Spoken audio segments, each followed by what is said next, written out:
1999, and I got a grant. Like, I was able to, like, I learned exactly how the formula to write a grant. And I've since used that to write a grant for $3,000 that first time for myself and 3 colleagues to travel to Colorado and then to get materials for classrooms. But I mean, like, I took that same template and I with another colleague, we wrote a grant for $140,000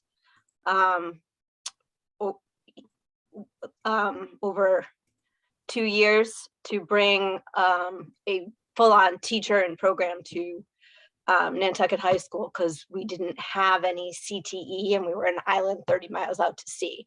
So, I mean, your writing will get better as you do it, but let me see if I can send some templates and stuff too, and see if I can find some of the course materials. Yeah, absolutely. I can include it in the summary for everybody if you have a copy of that template. Yeah, let me look, because I have like 5 computers and all over the house. But and I have to say too, this morning, if I step out at all, both of my kids now have COVID, and their fevers are like 102 and 101. So my husband's downstairs and he has COVID. So essentially he has a man cold. So he's in bed, completely incapacitated.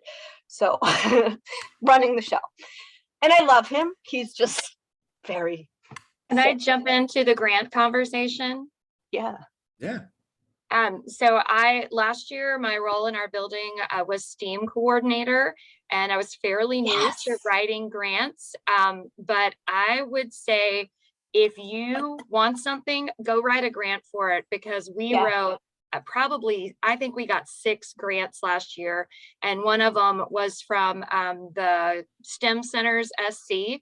We were the regional winner for that. And I mean, if you don't write it, you're not going to get it. But I was shocked at how many we actually did get. And one of the people, we actually put together a grant team in our building. So even if there's not one in your building, and I'm speaking to, I'm sorry, I don't know your name. I can't see your picture right now. Sorry. I think, was it Melinda? You were asking that?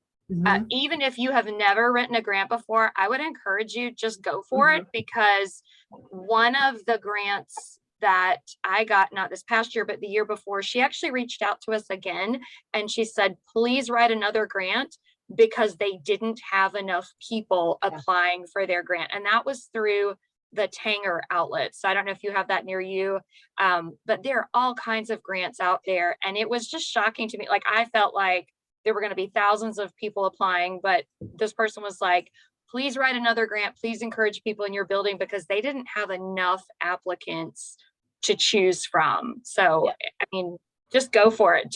And the more you do it, like Jean was saying, the more you do it, the more you develop kind of your system for doing it, and it gets easier.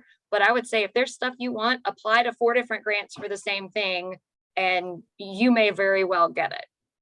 Okay. And you said the Tanger outlet, you talk about like the Tanger outlet mall itself has a, wow. Yes, the Tanger. If you want, I can try to find it in my email, because they do it every year. And I can try to send that to you if you want to, like, message me privately in the chat. I'll look for that. Sure. And send it to you. And it's not a set amount. And last year I won one, and another teacher in my building won one. And I think mine was for, like, I want to say it was like $350, but hers was like $500 or $800. So again, if you ask for it, you might get exactly what you asked for. So it definitely doesn't hurt. It's definitely worth your time. And it really doesn't take but maybe, I don't know, 15 minutes to an hour, depending on the grant. Some of them are super simple. It's like an application. Okay. And I went ahead and put my email address. I sent out now. Great. Yep. I will look for that for you. Thank you. On the subject of grants, this is one of those pieces of the puzzle I found.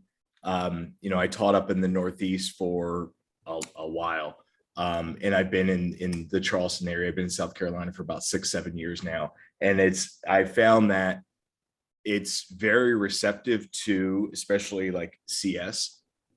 There is, and part of the nice thing is that this connection with South Carolina CS, that is great. That Slack, I'm putting a note in Slack now about that. There is a lot of public-private partnerships that happen. One of the nice things, for better or worse, one of the things that, there are a lot of negatives to having a lot of business come into the state, but if you're in Clemson, the Greenville area, you've got BMW and others in your backyard. Yep. In the Low Country, we are supposedly the digital harbor. There's business all around. There's lots of opportunities to reach out to foundations and to, Tanger or businesses, big and small, and ask for funds. There is a specific skill set to apply and write for grants. And as Nan and Jean said, the first step is just the first step. It's writing the grant, it's figuring out what it looks like. The last year of Infusing Computing, what we did was we had some money left over. And so we asked participants to write grants. And so we had a number of participants that wrote grants, and we tried to fund pretty much everything out there and just support teachers trying to do good things in schools. A lot of great projects, a lot of great work. But it was very evident that we needed to provide this support. If we're going to provide the experience and the knowledge and the excitement to go out and do this in your schools, we got to provide you with the opportunity to make it happen. And it's banging on doors, it's writing for stuff, it's going out there and trying new things, it's repurposing old stuff. But I think that it's one of the things that I would heavily suggest is not just the South Carolina CS group, but the Infusing Computing group, like the STEM Center at the Citadel.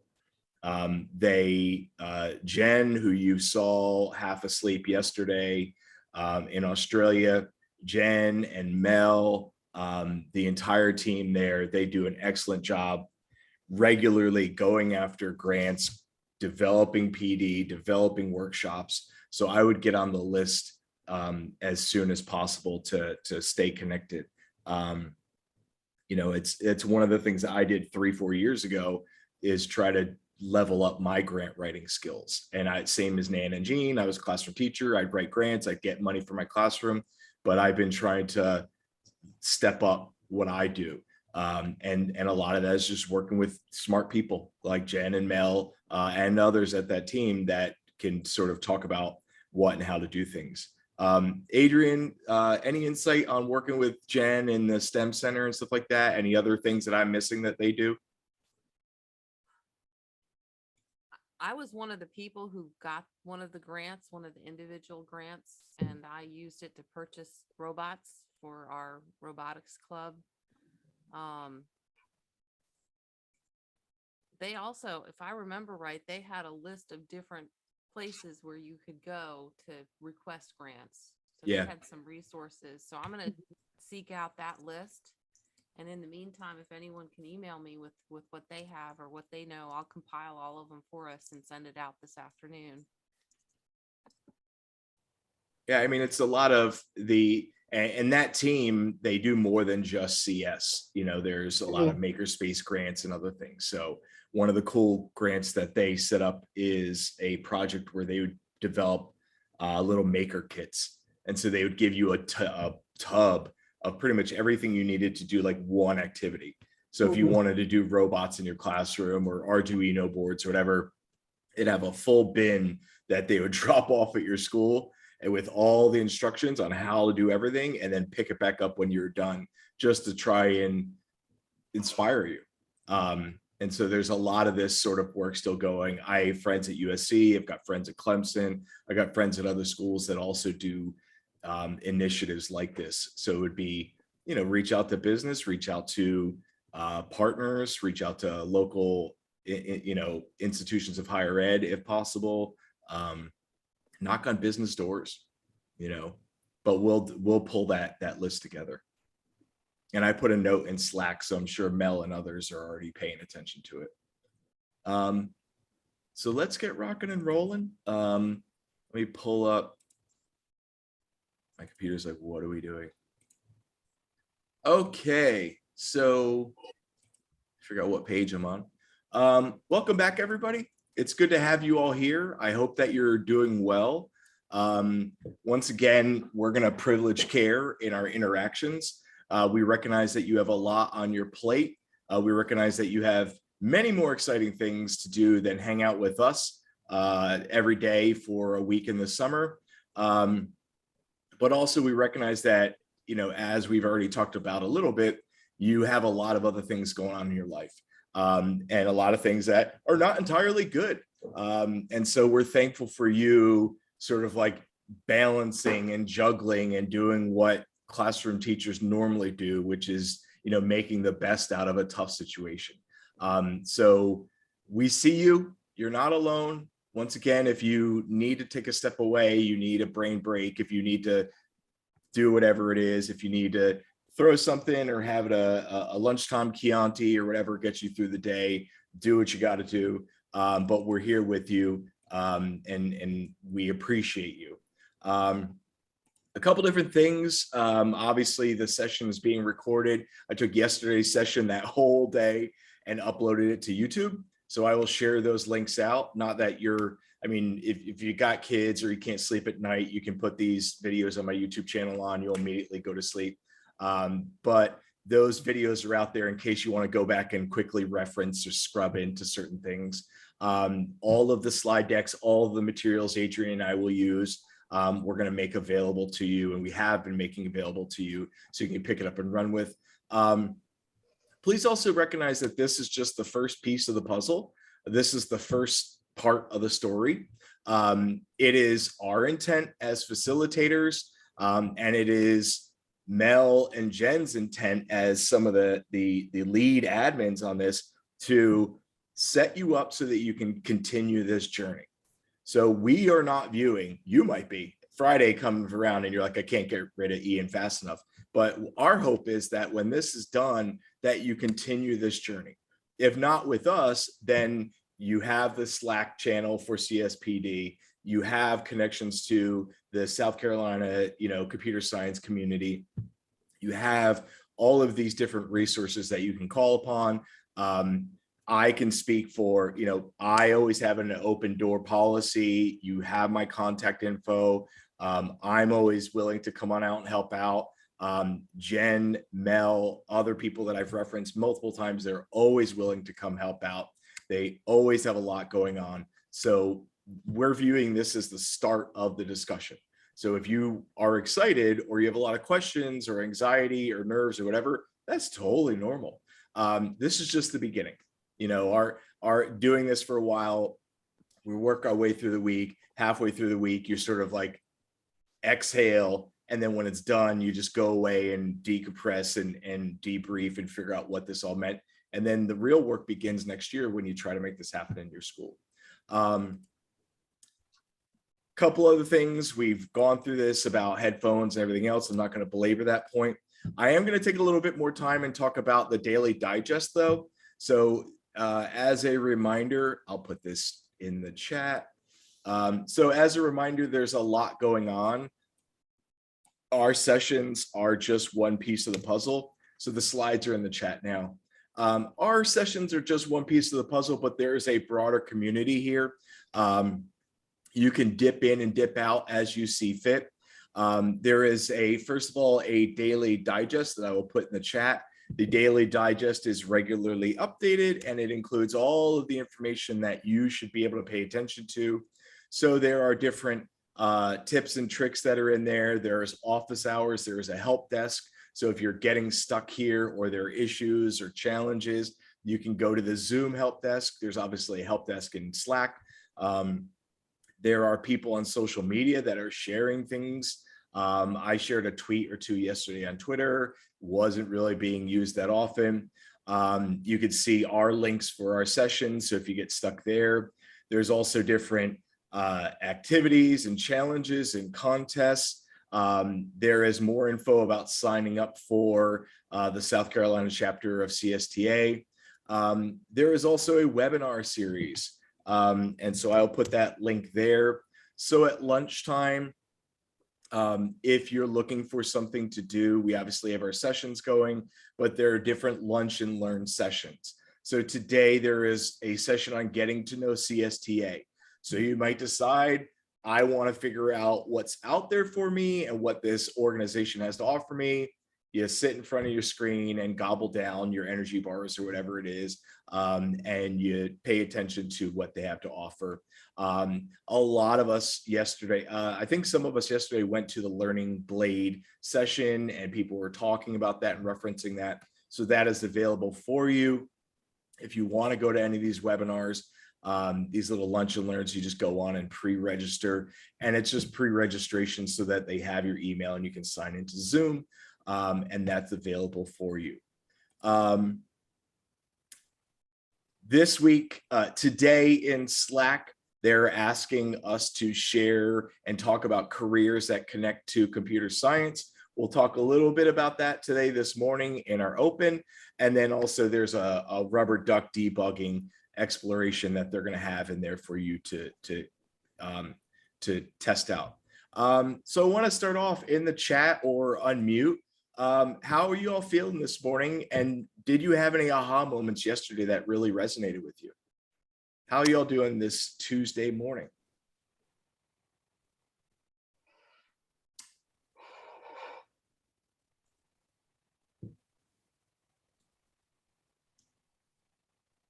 I'll start. I am feeling actually more confident this morning. Yesterday was not so much confidence. But what I really realized, especially as I was, of course, laying in bed thinking, is that a lot of what you're showing us is how these CS standards connect or similar to standards we're actually already teaching in our classroom.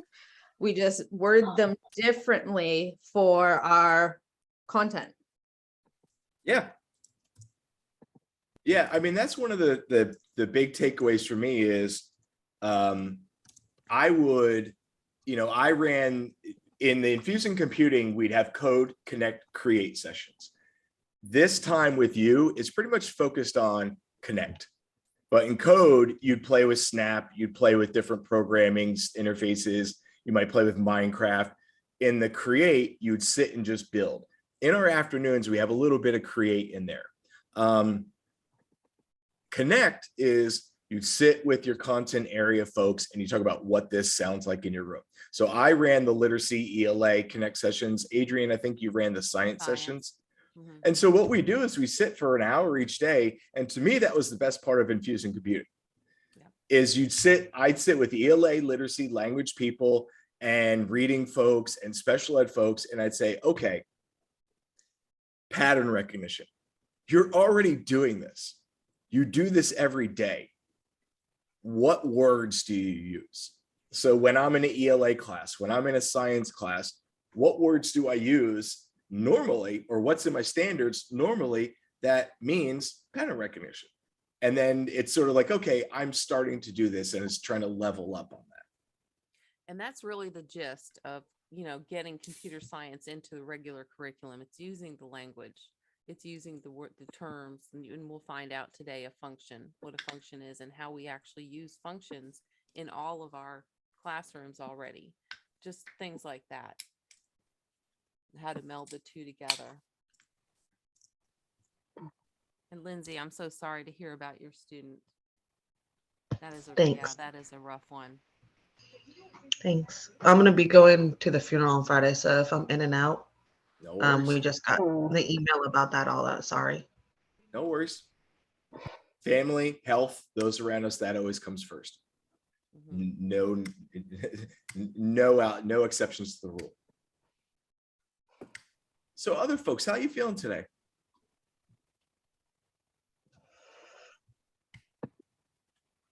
I feel pretty good this morning and just trying to take in all the information and learning and applying it to some of my lessons that I'm trying to write out. So we got new standards for social studies, and we have new books from Sabas.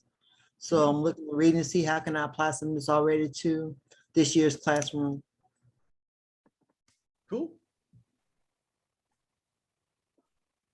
I'm actually feeling pretty positive too. I'm looking at maybe even using this grant for like some kind of robotics in my class, or like 3D printing or something. Yeah. We've done some research with 3D printing and robotics and stuff like that. And so one of the things that people said in the feedback yesterday was you're trying to figure out, how does this connect what we're talking about? Like Adrian and I are leaning in hard on unplugged activities. That's by design. But the challenge is, it's like, okay, how does this move? One of the questions Adrian and I were talking about is like, how does this move from like a normal lesson that we would teach to a CS or CT lesson? Like, and I think part of the challenge is like, we want to see like, oh, a robot moves in class. This is the future, or Minecraft or something world blowing. But one of the things that we'll talk about and really highlight tomorrow is we find our approach point as teachers. And so like my vantage point is, and Adrian will tell you, this week you plan, you have all these great ideas. We had, I remember the last time we had Infusing Computing face-to-face, everybody was all excited. We're going to go start the year. We're going to embed all these new things in the classroom. Then COVID hit. And we're like, whoop, there we go. The grant project, we gave a lot of people a lot of money to go out and do work in their classrooms and bring robotics and stuff like that. And it was hard for a lot of folks. It was really, really, it's like, okay, now I got this stuff. And it's hard to, this past year, I'm sure your schools were totally different. My school, we thought things were going to go right back to normal. This last year was hard. And so it was just like like survive each day. And so from my vantage point, like just going into the upcoming year and saying, you know what, I'm going to take this year, this 180 days and just identify, today we're going to talk about abstraction. I think abstraction fits well with my content area. I'm going to find a unit or two, or I'm just going to start using the word abstraction in my class and see how it feels for me as a classroom teacher. That's a big step. Like we can get to the other stuff, but I think one of the first things is just, as we already talked about, making those connections to our content area. Oh yeah. Could I also speak about my experience yesterday? Yeah. Yeah. I was very happy with the simplicity of it, because I don't have a CS background, so I didn't know what to expect really. I was kind of afraid it's going to be too deep for me and I wouldn't be able to cope with what would be happening. But yesterday's lesson was really good. It really got me in the groove. Language, I understood the language, I understood everything, and I can safely say now I can throw in those words and use them because I know what they mean and I know the thinking behind them. So yeah, bravo to both of you, Adrian. We're trying. Yeah, I really thought that was great, the breaking it down and staying unplugged, because we can get to the place where we plug in. And quite frankly, at this point, sometimes technology is just overtaken everything. And you can't deconstruct it if you don't understand it at all. And there's so many like nuances to Zoom or teaching with an interactive whiteboard and switching screens, letting someone else share. And I've done so much of that experimenting. I've done classes where I've let the students teach, my 8th graders, who were ready for it, a section of a lesson or something online, or let them share the screen. But that's risky, so you gotta think about building the relationships and understanding the concepts. And the biggest thing I think to me is like, I used to freak out when I heard the word algorithm, because I had no idea, like no concept of and I took Calc 3 and I still was like, I haven't used this stuff in like 20 years. I have no idea, like an algorithm. I'm like, why are we teaching kids algorithms? And it's a scary word. And it's like, it's the function. It's like the basic commands that you're going to give them. And when you look at that and you break it down step by step, that's all we're doing, is we're decomposing our understanding into pieces and then putting it back together, or helping students put it back together in new ways. And I think it's amazing how freeing it is when you get past, the words that are scary, or computational thinking. And I have to say, I completely made up my definition of computational thinking when we had the little survey that went out at the beginning, based on what I thought the words would mean, based on my knowledge of root words and prefixes and affixes and stuff like that, and content areas that I've worked in. We do that, and then we learn what it really is. But it helps, I think, to demystify it for kids if we look at it as it's just a word that describes a process. It's not, necessarily this scary thing that you can't access. That's awesome. It's just a word that describes a process. And really, all the processes, all of Prada, the computational thinking, we hope that you guys can convey to your students that they're all processes that can be used in problem solving.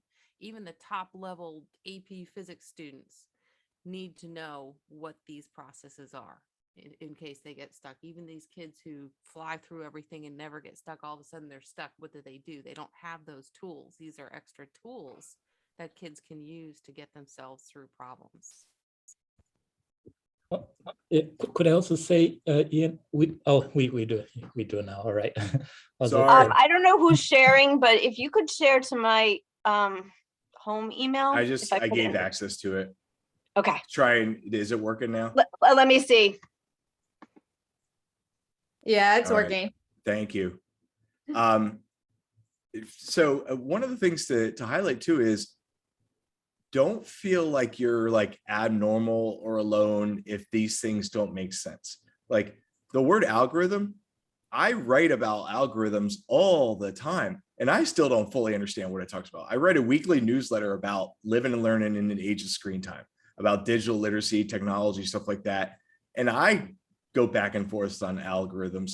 And in terms of computer science and CT and stuff like that, when I say like there's a lot of competing schools of thought, there are a lot of competing schools of thought. Like we sent the survey that you're going to fill out later this week, the dispositions one. I helped design it, helped develop it. And we sent it out for review with experts. You'd be shocked at how much the experts disagree on these pretty simple things to me. So that's part of the game. Part of it is just starting to approach it and see what it feels like. Other people, how are you feeling today?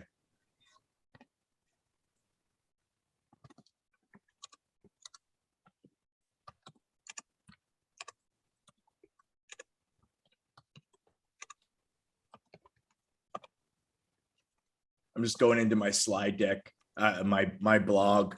I was presenting to some early childhood teachers to think about what these things mean. So pattern recognition, I use Legos. So pattern recognition is just breaking out the different colors. So my kids, this makes sense. Abstraction is when we're doing puzzles in our house or Legos, we're spreading everything out on the table and trying to get a plan. Decomposition, we're going to talk about tomorrow, where we're breaking into small pieces. But an algorithm is just the step-by-step. So in our house, Legos are huge. And what I love about Legos is if you've played with Legos in the last 4 to 10 years, you open up that box and they have like a bag marked like 1 and a bag marked 2. And then the book is like, open bag 1, don't open the rest. And you open it up and it's like this. That's an algorithm. That's a step-by-step plan that is designed. It's a little decomposition because it's showing you some of the stuff, but that's there. So Lindsay, which one, the link to this or the daily summaries? Both, please. Okay, I will share the links to these posts, and then we'll make sure that they're in the end of the day summary. And the one I just put in the chat is a very basic, albeit long, explanation from NEA of how you would go about writing a grant for education. And that's a great resource. It's definitely one of the ones that I have used in the past. And it just takes you through what you might want to do, and reminds you also that like you're trying to get this grant so that you can do something with your kids. And for me, that's helpful because I really hate running a 501c3 and being an educator. But I mean, to some degree, that's become our reality. One of the things I'd also suggest is if you're looking at grants, reach out to the funders and ask if you can help review. Grant funding, agencies are always looking for people to help review.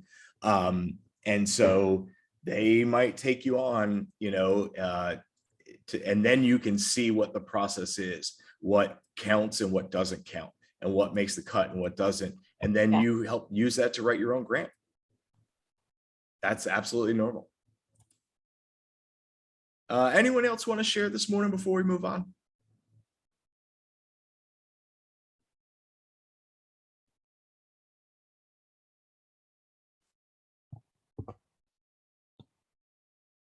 So once again, today's not Monday. Come on, Ian. There we go. We're trying to lean in on Unplugged and keep it as simple and basic as possible. Looking at the initial survey, there is a really good mix of people in this room that either have a strong background in CS and some that have no idea at all what we're talking about. That's awesome. And then we have a good background of people that are like super into. Most of you in this room are pretty tech savvy. At least you're self-identified as tech savvy. That's super cool. We have a good mix of people that are like, some have tried embedding CS into our classroom in CT, some have done nothing. So we have a good mix of people with different varying levels of expertise and experience. There is, bringing Unplugged and CT in your classroom is a different school of thought. It does get kids excited. It does get learners excited at any age. I do this in early childhood. I do this in my higher ed classrooms. That being said, there is something different that happens when you do move things from like the interpersonal space, doing it out in an embodied cognition sort of way, meaning human beings interacting, and you move to like a coding environment. So there is a way to have coding and just do it on pencil and paper. There's a way to do coding with just Legos on a desk and stuff like that. But then there is something cool that happens when you move into or you play with Scratch, you play with Snap, you play with robots, and a 3D printer. I teach coding through stop motion video. I have kids make stop motion movies about books they're reading in class. So there's lots of different ways. And Adrian and I will start folding in some of these different things, some challenges. So either this week or after this week, if you're like, I want to play with some code, we'll give you a list of, hey, go to code.org and do this, or go to Scratch and do that. We'll start folding those in. Yeah, Gene.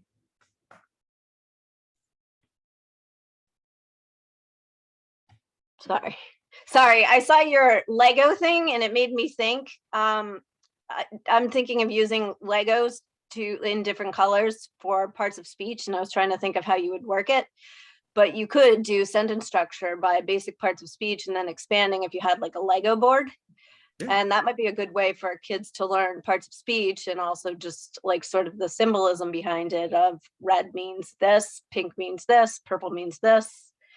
And then kind of thinking about it as building a rainbow of sentences or a pattern of sentences, and like, like varying the length of your sentences or the structure of your sentences.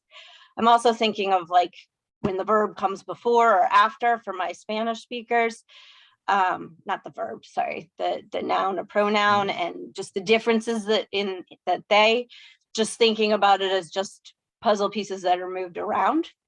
Yeah. And that we're all learning human language, which inherently has some underlying structures that are the same and some that differ by culture. Yeah. I mean, I'd put the Legos in my classroom at CFC. I have boxes and boxes and boxes of Duplos because I got little kids. And there's a point where the Duplos are no longer fun. They need like the big girl, the big boy Legos, you know? And so the Duplos are in my classroom, and I would put the Legos, the Duplos out on the kids' desks, and I get a couple stickers or like little labels and some markers and be like, I think we could use this and we could figure out structure based on these. You make the labels, you figure it out. You know, let your kids struggle with it a little bit. Let them design their own plan and explain what they're doing and see what their algorithm is to make it happen. Linda. Yes, I wanted to ask, with the presentations and everything that we are having access to, would I be allowed to use that, some of that in my presentation that I have to give to the South Carolina Historical Conference in Hilton Head in November? You can use, yeah, you can use anything and everything that you need. So any of our materials here, please use. But then also, if you need other stuff or you want like some coaching or help or support, let us know. We're here for you at any point. All right, thank you.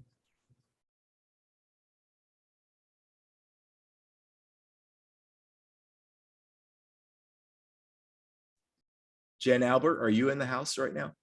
Okay.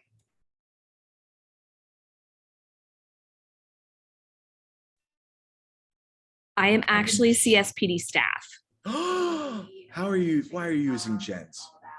They asked CSPD me staff, to. how are you doing today? I'm great. CSPD, I'm just listening in. CSPD staff, what opportunities are there? So we've got some newbies that are trying to figure out what happens after this week. How much does the tax? Where do people go? So Brooke, who's the person that's in charge of the. I'm in office and I did not actually hear the question all the way. What are the next steps? What are they, how do the folks in this room join South Carolina CS? What other opportunities are out there for all of us to stay connected? Well, I'm in charge of the social media, so definitely following the Twitter account, SC CSTA, and following the national CSTA account as well. A lot of different posts, a lot of good materials that they offer as well. Super cool. Thank you. Anybody else have any questions for our one of our admins while they're here lurking? What was that Twitter handle again? Sorry. I will post it in the chat. Sweet. All right, so I'm gonna start rocking and rolling. We want to talk a little bit about the why of this. We often don't talk about the why as we think about what we do in our schools, and the why is always important. So this is all, if you go to the link here, this is a lot of CS research from Google. Sorry. Once again, there are a lot of different voices in this space. You can look with a certain amount of, suspend disbelief when you're thinking about what Google's sharing here. But one of the things is that, one of the things that motivates me is that our kids are preparing in our classrooms for careers that don't exist yet. Like my kids, my second grader, my seventh grader, they're preparing for jobs that are not really out there. But the chances are, like, a lot of these jobs are going to have data baked into it, or the ability to, there's the Thomas Friedman book, Thank You for Being Late. There's the future jobs are going to have a need to be able to connect with interfaces and data and computers. Okay, so there are jobs that are out there. I know in South Carolina, I did work in the past for SC Codes and Department of Commerce. There are many more jobs in data and computer science and this area than they have workforce to fill. Okay, and so there is always many more jobs available. The key of this is not, our intent is not to make every kid a coder, every kid a programmer, but there's jobs out there, at least being able to interface. I also believe that I study literacy and digital literacy. Pretty much any intersection of literacy and technology I've been involved in. And so I believe in order to be literate, our kids need to enter the workforce, and in our schools, our kids need to be able to interface with these digital networked communicative technologies. And so yesterday I somewhat joked saying that, okay, this thing, this device, or this Zoom call is not operating because it's the ghost of Steve Jobs. There is code that's making this stuff happen. So any really good coding initiative, I've read a book from Black Girls Code, and one of the things they said is that if you just go in and you look at, so where's my developer tools here? So any good coding experiences don't begin or end with a classroom teacher that's an expert in coding, okay? They begin by showing, like peeling away the facade of that app or that website or anything and telling kids, someone wrote this, okay? This is where the power is. This is writing, okay? And so someone wrote all of this, okay? And there's an opportunity for you to, not an opportunity, there's a need for you to understand that someone wrote that, okay? And that you have the opportunity to read that, write it, remix it, okay? Just the same way that we would tell our kids, we would, one of the things I would tell parents when I was teaching 8th grade is that at the end of the day, like, first of all, I want to make your kids good arguers. I want them to argue with you better and be good critical thinkers. You could tell how well that goes over to a bunch of 8th grade parents. But one of the things I would say is really, like, as a literacy teacher, as an ELA teacher, my job is to make sure that you fundamentally could read and write in society. So when you're speeding down the street and you got pulled over by a cop, you didn't pass the sign and say, oh, I couldn't read that stop sign there. Like, at a very basic level, our kids, we interact more online than we do many times in the traditional world. So they need to be able to read and write and communicate in these different spaces. Coding, computational thinking, these different computer languages, it's all part of that, okay? The other thing that we understand is that there is a diversity and a gender gap, okay? I'm not gonna lie, the coding space, the computer science space, for the most part, is heavily misogynistic. In technology, there is a lot of horrible things that are said and written about women, about LGBTQ individuals, about diverse individuals, intersectional individuals. We need to do something about that, okay? That is one of the hallmarks of that, of the Infusing Computing STEM Center that I really adore. But it's very important to us to think more about being inclusive and intersectional and supportive in our classrooms, okay? And it's a way to empower our kids. And so I think that there's a need to sort of recognize it for what it is. And there's a desire, there's an intent to move that needle, okay? If we work in classrooms with marginalized students, we recognize that a lot of times our students that are, a lot of the haves are typically the kids that get this support. A lot of the kids that come from, higher SES schools or higher economic status schools, they get a lot of the coding support, or it's kids of parents that are geeks like me that they go to coding camps and stuff like that. We need to do something about that. We need to have more of this information happening in all of our schools at all levels for all students. Jean. Just thinking about that, I mean, yeah, there's a problem with diversity, perhaps, but I think the other level of diversity is, and I'm just gonna, this is my little thing.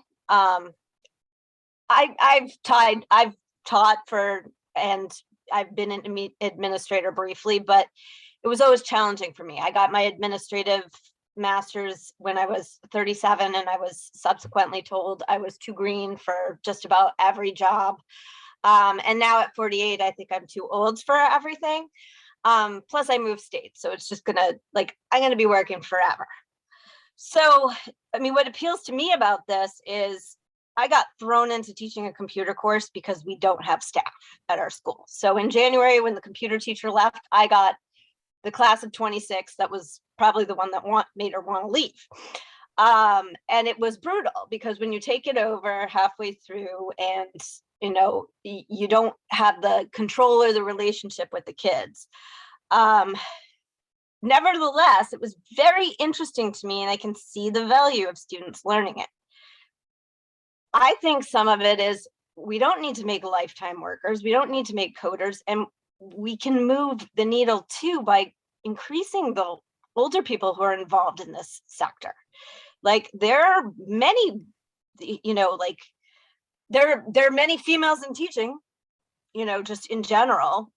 So, you know, trying to pull them into that space and showing them how valuable it is and what it can add to, like, I think sometimes we think, okay, we're going to go to school and we're going to figure out what we want to do. And then we're going to be in a career for 25 to, it's literally like 40 years, you know, like that's what it really is now.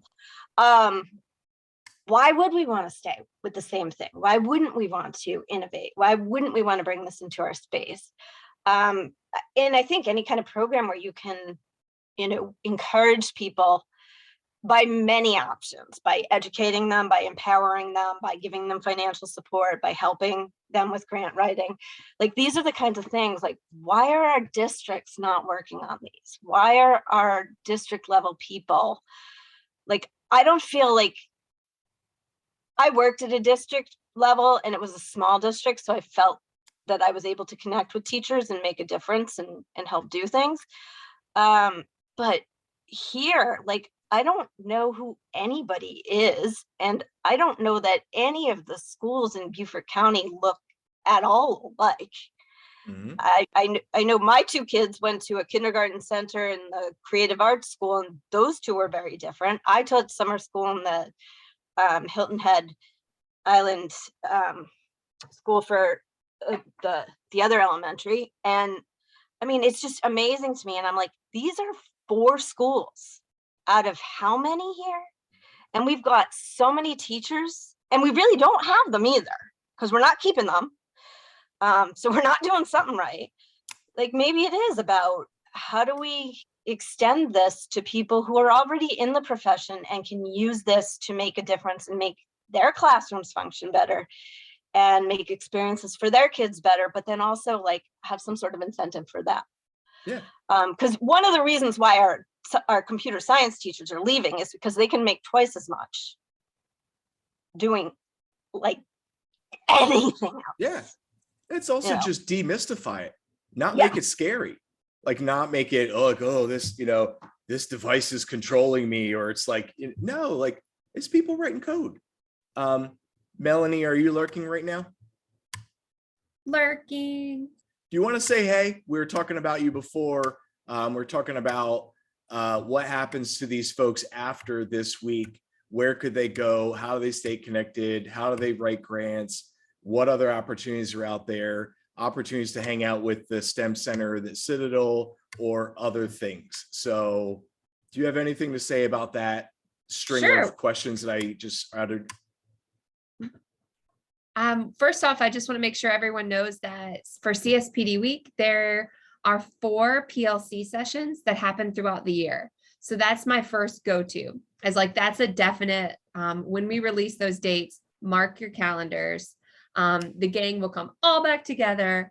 The way those PLCs work is usually in the morning, it's whole group. So meaning any teacher that came to CSPD week will be able to be together in the morning. So it's usually like widely applicable information. And then in the afternoon, you're split up into breakout rooms based on either like topic or workshop. So sometimes that means we would group teams because it's about pedagogy and about like applying what you're learning. So in this context, it might be like all Infusing computing would meet together in the afternoon and talk about like, hey, I did my unit last week. Here's how it actually worked. I ended up using a Scratch project, or I ended up, using this really fun unplugged activity from code.org too. So there are built-in opportunities within CSPD week for that there are, I'll say it again, 4 PLC sessions. So 2 in the fall, 2 in the spring. So that's a definite. When does that information come out? What does that look like?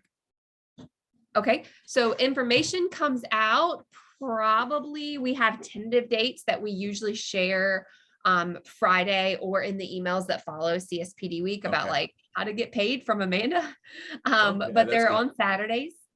And so that's how that information comes out for the PLC sessions. And then my other thought is a lot of times the Department of Education, at least last year, also hosted some sessions. Now those are without a stipend, of course, because they're informational sessions, but that's a really good place to like swarm and all be there. I know that there were a bunch of code nights last year that we saw some CSPD week individuals there, and we saw some teachers there, and we kind of all like swarmed it and showed up to support and also to gain and learn. So we usually share all of those in the STEM Center newsletter. So if you don't follow the Citadel STEM Center on social media and you don't follow our newsletter, that is a definite. There was also a really great sharing of like who to follow on Twitter, who to follow on Instagram. Like these are the CS movers and shakers across the nation, in our state. I'll have to dig in to see if I can find some of those. But that was a really good place too, is like keeping it all online. I think I answered that question, Ian. Yep. Okay, cool. Otherwise, I'm And if- lingering in the background. No worries. Does anybody have No. questions for Melanie while she's here? I do. I have one more question. So can we request to be a part, to be added to this STEM Center newsletter if we just email you, or can I send you an email with all of our addresses of people who are interested? Sure. So if you send it to the newsletter, this is the like general STEM Center address, and we definitely have one coming out for back to school. Now, a lot of it is information that you may or may not be interested in. Like maybe you're not interested in building trebuchets and launching projectiles to Bon Hall on our campus. Oh, but there's going to be other stuff, just like the newsletter is long. What I'm asking you to do is scroll to the end of the newsletter and look for what you are interested in. And share it. Like maybe you don't see anything, but we're doing a lot of work right now with rural math teachers through the STEM Center. So maybe it's not a good fit for you, but it's a good fit for somebody else, and you can share and lift them up too. Thank you.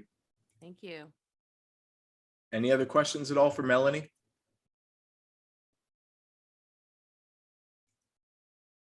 Melinda, you had a question before.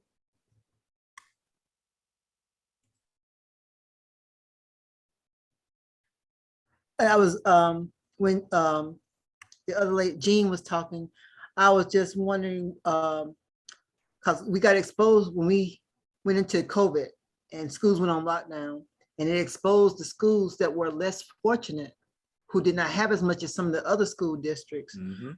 So I think that's one of the problems when we come to learning about STEM, having the money and the funding for those schools that don't have as much as a lot of other districts. How can you get that into their system, especially when they short of staff and short of funds? Yeah, that's and that's everywhere. You know, I see a lot of my colleagues and friends that are like, I can't wait to get back to normal after COVID. I don't subscribe to that. Normal didn't work for everybody. You know, normal, you know, my institution believes that every one of my students has a rose gold MacBook Air. That's not true. You know, I'm at College of Charleston. My students are generally, most of them not hurting, but there are a lot that are. And so COVID stripped away that veneer of social support that we had. So, you know, I'm driving by my libraries, I'm driving by, you know, the local middle school, and I see cars throughout the summer there getting the Wi-Fi so that kids could tune into their online schools. Okay. You got the schools and the libraries handing out lunches and meals. Like, people are hurting, and every institution, especially educational institutions, we realize the key role that we play in society. So I hope that we use this as an opportunity to be like, all right, how can we better serve our communities? And that's a larger systems question. Just real quick, one of the things I pulled up is SC codes. So I went a couple years ago. I should probably stop recording now because I'm about to talk bad about the Department of Ed and the Department of Commerce. But SC codes, so we had a lot of these iron yards in the state. So it was like coding schools and camps and stuff like that. A lot of them closed down. I think they started up in like the Greenville area. There was one in downtown Charleston. And, one of the things that they did is Department of Commerce apparently paid a lot of money to this. And so when it folded, then the Department of Commerce picked this up and they just put all these classes out there online and made it look fancy. So you've got all sorts of classes and they're all free. Okay. And this Katie person, I met Katie at a workshop. And so what happens here is SC codes, Department of Commerce says, we need people to go into these jobs, into these coding careers. We need you. We need you to know what Ruby is and Ruby on Rails and JavaScript and HTML. We need you to know this. So we're going to give you the classes for free. And they're trying to figure out what's the pipeline to make people take these classes and go out into the job force. So, I mean, you can all sign up now and start taking Ruby classes and stuff like that. And then the idea was the Department of Commerce, their idea was we're going to find people at the local libraries. So if there's an adult that goes in the library and they are hanging around and they take these classes, they're going to set you up with a mentor. Okay. So they're going to have you be a mentor, work for Blackbaud or Boeing, whatever, and you're going to mentor individuals, adults, as they move into this new career. I'm like, that's super cool. Here's the problem. I'm a literacy professor. I know I do the summer reading every year with my kids.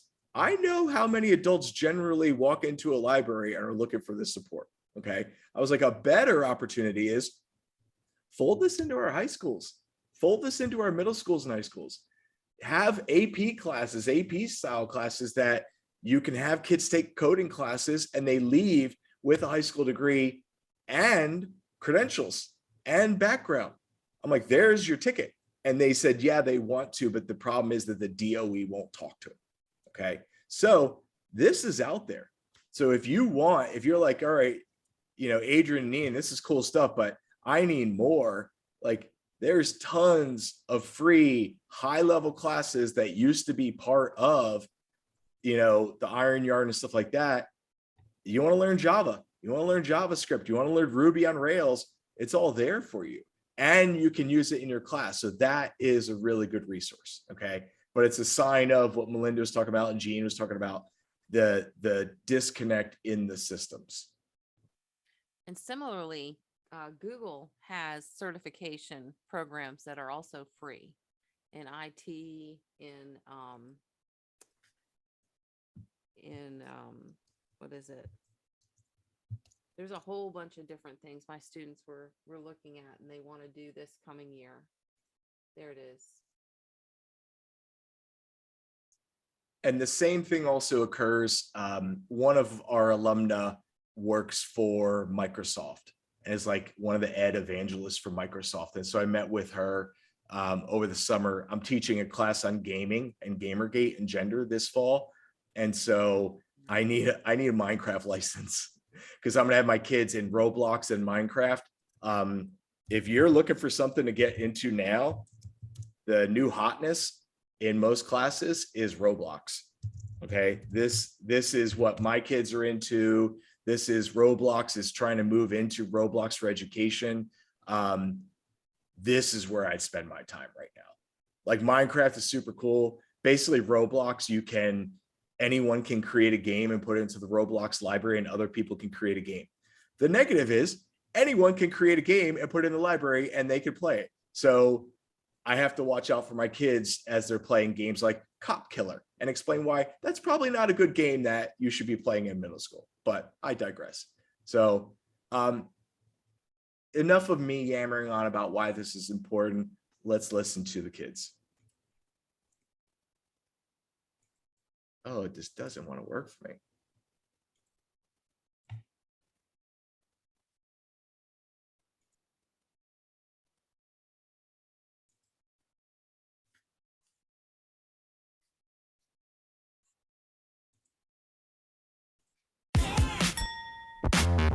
audio working?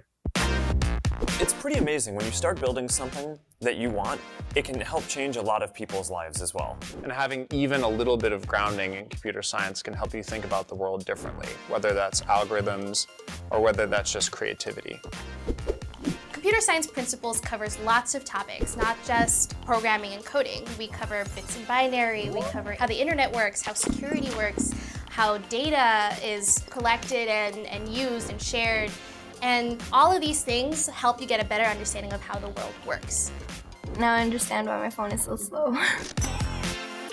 I thought computer science was just for really, really smart, nerds, geeks, but it's not at all. It's for everybody, and I think it's something that everybody should learn.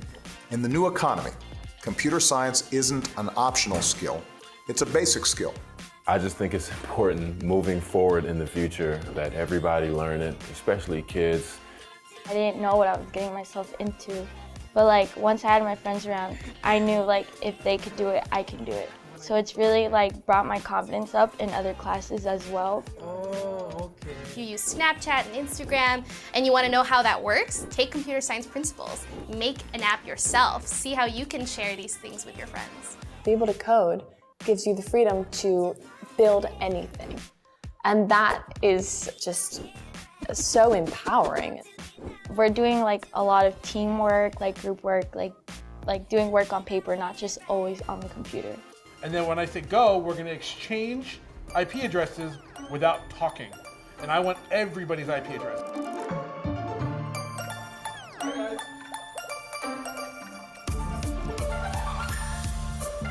Some of the kids that maybe don't fit in a normal classroom, they have an opportunity to kind of try different things and different techniques and different mindsets. It feels more like a puzzle, and you get to take your own route and find a solution.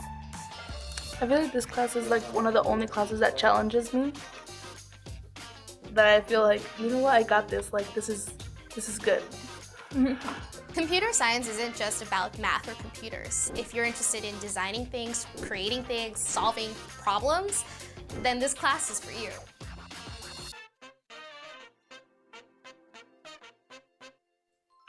I mean, it's always interesting to think about the people that are interested in coding. So, I mean, it's not on my Instagram feed, but I know it's on Melanie's. Is Carly Kloss, has Code with Klossy, has a lot of coding resources and camps that are out there. Who would have known? That works well. And then also one of the individuals in there that that really has intrigued me over the years is the NBA superstar Chris Bosh, is all in on coding. Okay, has coding resources, funds a lot of stuff. So if you're looking at ways to connect youth, I was always looking for ways to have kids in my classroom be like, oh, this is interesting to me, ways to make those connections. So spend a little bit of time Googling Chris Bosh or Carly Kloss or others, and what they do with coding is definitely worth your time. Last couple things before we head out for a break. One of the things to keep in mind is bringing us back to computational thinking. It's more than just coding. It's more than just programming. The intent is not to make every single kid. First off, our time here, Adrian and my focus, our focus is on all of you. I believe in leveling up your skill set, building up your skill set, your comfort level, then we work on the kids. Okay, that's my intent here. And so it's more than just making us all coders and programmers. Although if we went to SC Codes and we got some Ruby on Rails certs, we'd all make probably triple our paychecks now. But let's not think about that right now. So it's more than just coding. We're thinking about computational thinking, computer science, programming. It's a lot of pieces of this puzzle. When we think about what does a computational thinker look like, we're thinking about the ability to tinker. Lindsay, did you want to say something? Yeah, so if you're looking for a grant, I know my computer science teacher at my school was just talking about how they went to some other training, and they were talking about how they really need females in coding, and there's a thing called Girls in Code or girls in coding, girls in STEM or something like that. And they're doing like mini grants for you to be able to start a club for girls for girls to learn coding at your school. Yeah, I think Yeah, there's plenty. We have a club at my school for girls who code, and they have competition. We do competitions every year, because there's a definite need. We have girls who are not dissuaded from computer science, but they don't seem to have the opportunities, or they don't seem to be pushed in that direction. So we have an active push to try to get them to move to that direction. And honestly, middle school's a really good time to get to these kids and say, hey, this is computer science. Here's what you can do with it. You might want to give it a try. Hopefully there's some kind of program at the middle school level that the kids can do involving computer science. And also with you in their classroom, they'll be exposed to some of the information.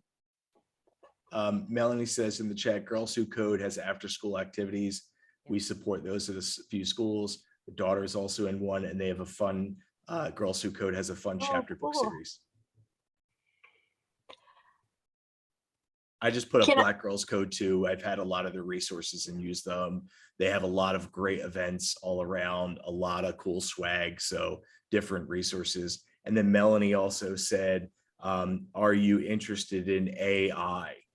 And so we're in this infusing computing. What is computational thinking? What is computer science? You might be like, Melanie, I'm not ready for AI. And I'm here to tell you, yes, you are. Okay. Mhm. Yes, you are. You should definitely sign up for this. You can definitely do this. But Jean, go ahead.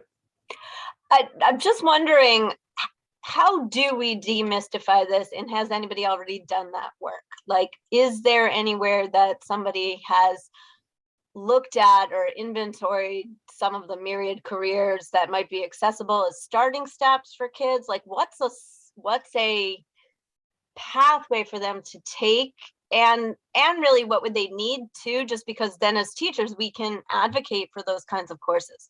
Like, I think one of the ways you're not going to lose STEM teachers as much is if you actually let them teach the project Lead the Way or the AI course or the more advanced course too.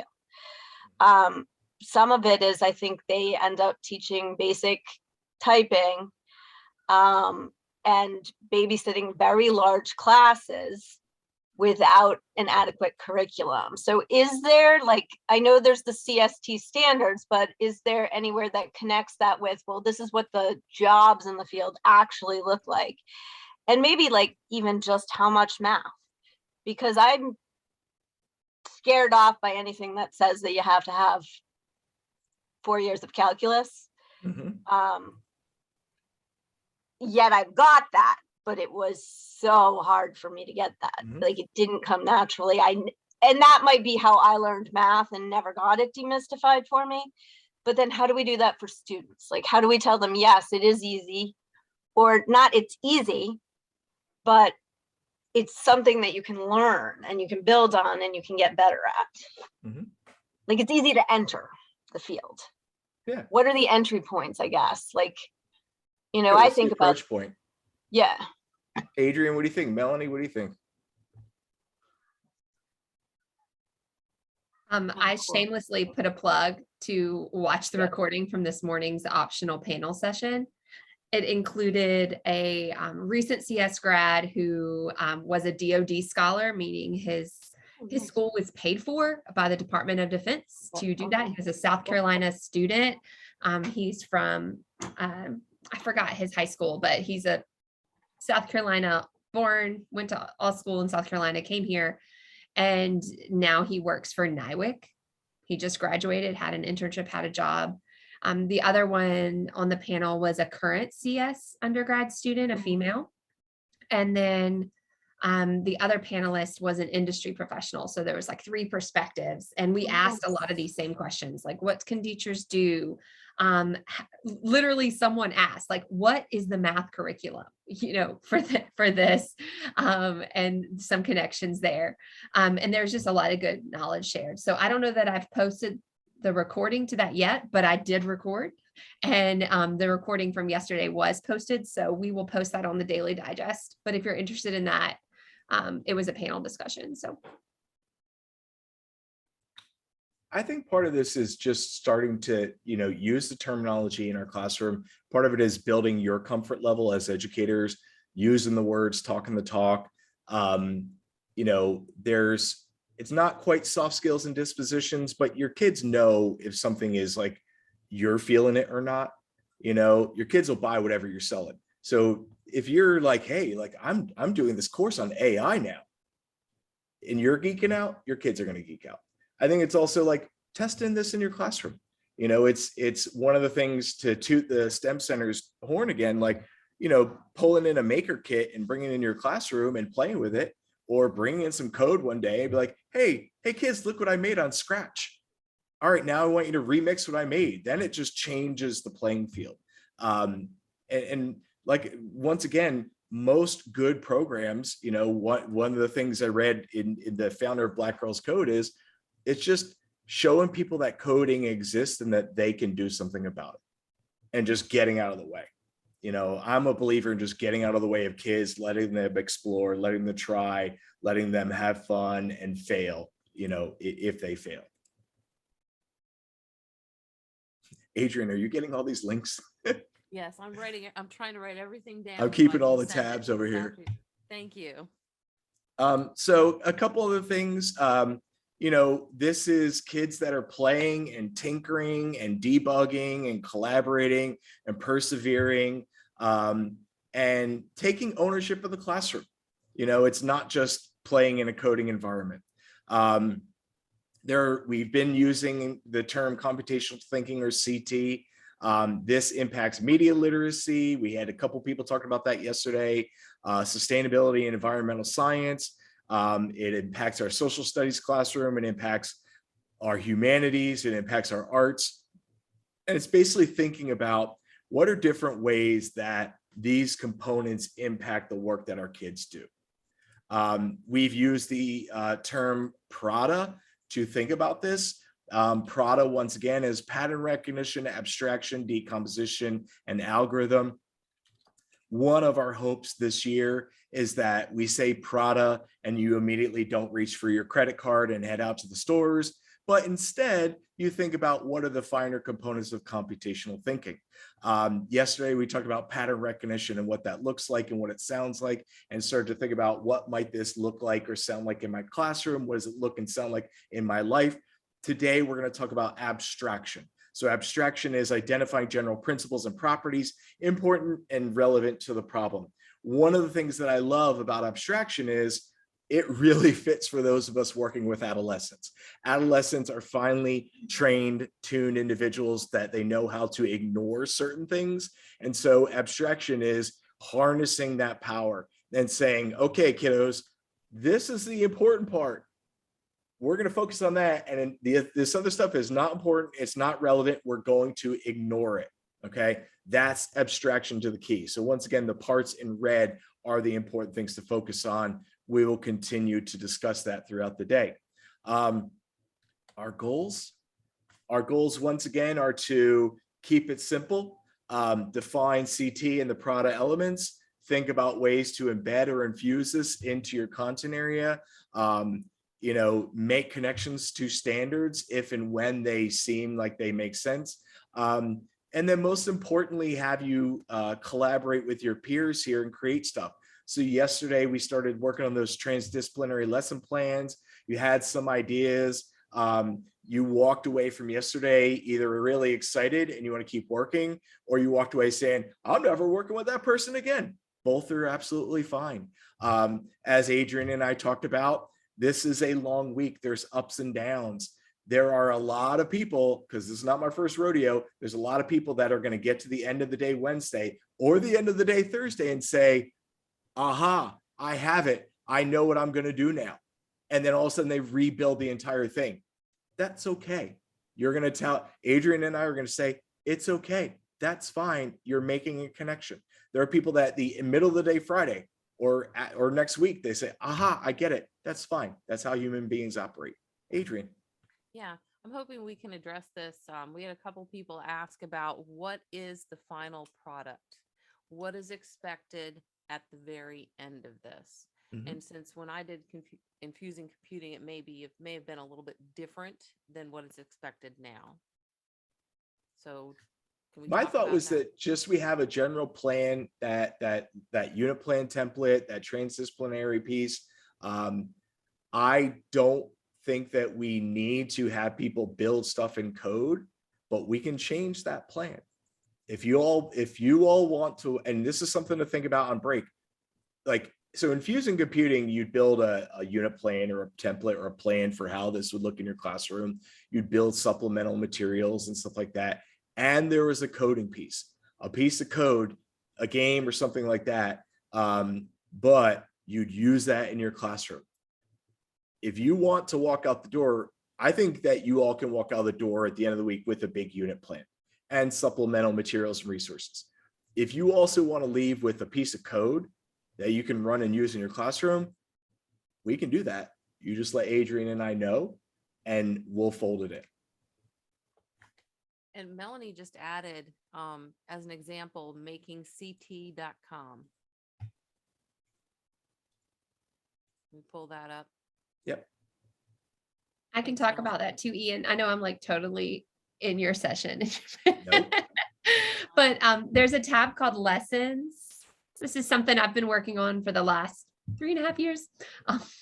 And this is elementary focused. My background is English and social studies, middle school, living in a STEM world, loving it. But these are just like infographics. Like as Ian was saying, you might have a whole lesson plan. Go to the next one for me, Ian. Scroll up. Perfect. Cool. You might have a whole lesson plan, or you might come up with something that's like super similar to this, where you've got like a topic. Maybe you identify a piece of text. For this case, it's a read aloud. And then you pull those like CS or CT skills. Like this lesson, for example, is about Earth's environments. It matched really nicely with our old 3rd grade science standards, but it could definitely fit some of our other science standards in upper grade levels as well. But really the purpose is to look at Earth's environments on the science part. And then in the CS part, it's about conditional statements. And conditional statements work so beautifully in ELA. There's like if, then, so type of statements that really bring out logic. This started as a brain like idea and then fleshed into a whole lesson. So if you click on this infographic, that'll take you to the read aloud. But I think if you click on the infographic, yes, I love it when it works. This is a draft PDF of a lesson plan that we've created. And so you can kind of see how we've formatted that a little bit. Or you can see we've pulled our computer science, our K-8 computer science standards. We've pulled our regular science standards. We've got like language students would need to know. This is the lesson plan like you would write as a pre-service teacher, where it's like 19 pages of a lesson plan, because we wanted any teacher anywhere to be able to pick this up and roll with it. The lessons that are published on this page, if you find typos, errors, like I'd love to know about it, because these are work we're doing. This is work we're doing with current teachers in the Tri-County area. So teachers have field tested these lessons. Teachers have co-written these lesson plans with us, and just wanted to show you that's where Square came from. That book that I read aloud on the first day. That's kind of a brainchild of this project. But you can kind of see some of the activities. Hope that helps, Ian, like to give them some ideas of what their product could potentially look like. Melanie, from a CSPD point of view, let's say hypothetically this week you had a lot going on and life went sideways and all sorts of poop hit the fan. What does CSPD want from our participants to say that they're here, they get paid, stuff like that? What do you all want to see from them? Sure. So the goal of CSPD Week, specifically this session, is to look and see, okay, how can I, as a 6th grade social studies teacher, broaden participation in computing by bringing it into my classroom? What can I do what are some ways I can do that? And so one way is to create an interdisciplinary lesson, like kind of what we're seeing right here. This one's a math lesson. But already, like what I'm seeing on Slack, somebody posted something about, don't quote me on this, but I think it was like River Valley civilizations. And so they're potentially looking at the different River Valley civilizations and working on pattern recognition, one of the Prada elements. That's kind of the same, that's bringing these concepts to lift students up so that when they do want to take computer science classes, they have some background knowledge, they have something to lean on, and they see the interconnectedness and opportunities of CS, and not just as like this egg carton, class that they may or may not be interested in. So for infusing computing, the session could look like a lesson plan if that's what you want it to. It could look like that unit if that's what you wanted it to, or it may just be ways like little nuggets where you plan on weaving in Prada concepts into your classroom, which is kind of what I'm seeing you all share a little bit on Slack. Am I right about that? Yeah. So somebody had mentioned something on Slack about argumentative writing and how they were seeing that potentially as like an algorithmic process, or seeing that there's like steps to solve those and formulas, and kind of moving into that, and also kind of moving away from formulaic writing. But those are all great ideas to weave this in. And this takes a lot of time, right? I mean, for some of us, this is our first CSPD week. This is our first time that we're being introduced to Prada. You might pick one concept and say, okay, this idea of debugging, I'm going to bring that into my classroom. And maybe my plan for this week is I'm going to maybe explain and kind of lay out how I'm going to weave debugging into my whole year. Or maybe it's not a skill set. Maybe it's a disposition, right? Or maybe it's a concept like conditional statements. How am I going to bring conditional statements and logical thinking like that into my ELA classroom? What might that look like? How might I do that? Lindsay, did you have a question? So I love this. Last year, I want to know how we can actually input things onto your Making CD, because last year I took in 6th grade something as a turkey book. And so I read it out loud to each of my classes, and then they 3D modeled on this. Normally you use it for 3D printing, but they 3D modeled their turkey escape maze. And then they actually created the 3D turkey escape maze based on their model, if it worked in their on computer on the program.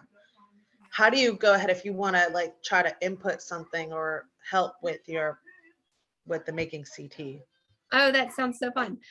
Well, Making CT, as it is right now, is something called a research practitioner partnership. So we actually, for this project, we actually have one school that we've been working with, because the idea is that we're going to work with the teachers in this one school. It's going to organically spread across the whole school and build this whole like culture of computing in that school. So at the point it is right now in the project, which of course we're always rapidly trying to rewrite grants and expand to different areas, but as it is right now is a partnership with one school. But as soon as we get another grant and can take Making CT Tri-County or statewide, like, it's going to be in the newsletter, asking for teacher partners, asking for participants, all that good stuff. Do you have a template for that lesson plan, like infographic? Because that's awesome. Oh, these little templates? Yeah, especially like the one for Earth Environment. It just seems like such a good template, especially if you have to teach ever online, or if you need to have the resources available online for somebody else in your building, and they're just so nice to look at. Yeah, so okay, the templates I made using Canva. Okay, I've used Canva. If you don't know about like Canva, I can't sing its praises enough. I'm so thankful for Canva. But then this template right here, the actual lesson plan template, we created as a way to like think of like every single thing a teacher might need if they were to pick up these lessons. Oh yeah, I'm just thinking too of like having like the read aloud, and then I can have a video of that. You know what I mean? Like, so I could organize this so that it could be used by somebody else too. Absolutely. I mean, that would be beautiful. An infographic would be like an amazing goal, because even if you don't want to flesh out the whole lesson plan. I mean, like I said, I've been working for 3.5 years on this project. But just that infographic of nuggets would be great. Like I'm thinking of, I'm sure you all have heard of DBQs, but I'm thinking of some of those like things that we have collections in our Rubicon Atlas. Like even if we just link to some of those and then explain a little bit like, okay, what can I do with this little piece of this primary source document? What can I do with this little intro essay about Hammurabi's code? Like how does this connect to computing? How can I connect this to computing? So there's lots of ways to just start filling out that template and then find one that fits. I will say, don't try to make it fit. We see that sometimes where it's like, I want to do one computing activity every 9 weeks. And we're like, sweet, that's so exciting. But then sometimes it doesn't like organically fit there. And usually you can find a way, but I almost feel like if you're working so hard to find a way, there might be an easier grab, in my opinion.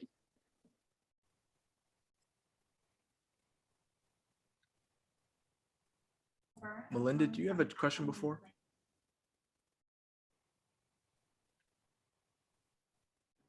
No, she answered about Canva. She just sent the website out, information, so I'm gonna write it down. Thank you.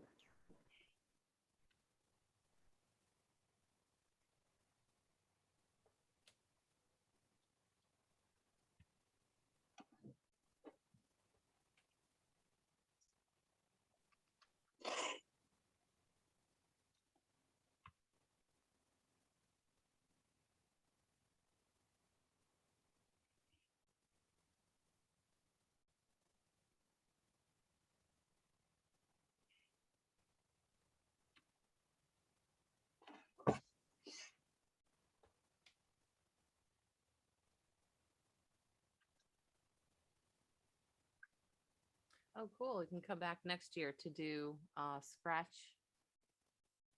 workshop for this CSPD week. And it's the block-based coding, which we will be exploring tomorrow. Yeah, but very cool. Challenging, but cool. So a lot of resources that are out there. What Adrian and I can do is we can take a little chunk of time each day, like a half hour. We can start today after lunch and we'll do a quick, here's a tool, here's what it looks like, sign you up, get you playing and stop. I regularly do those little like cool tools sessions, quick tools or whatever. One of the things that I would suggest signing up for is I can do a session today on Canva. I think Canva is the best thing since sliced bread, canned beer, whatever. One of the things that's cool is GitHub, which I've done sessions on GitHub. Those ELA writing teachers in the room, GitHub and revisioning and stuff like that is killer. Awesome, especially for middle school, high school writing. We'll talk about another day. But one of the cool things about GitHub is they have a GitHub student developer pack. And if you sign in using your education email, then you get all of this free stuff. So you get free products and stuff like that, the student developer pack.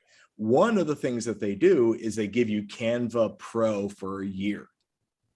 So all you do is you sign up for GitHub, link your education email, and you get all the tools and stuff like that for free. And there's a lot of great tools that are there. I don't use 99% of them.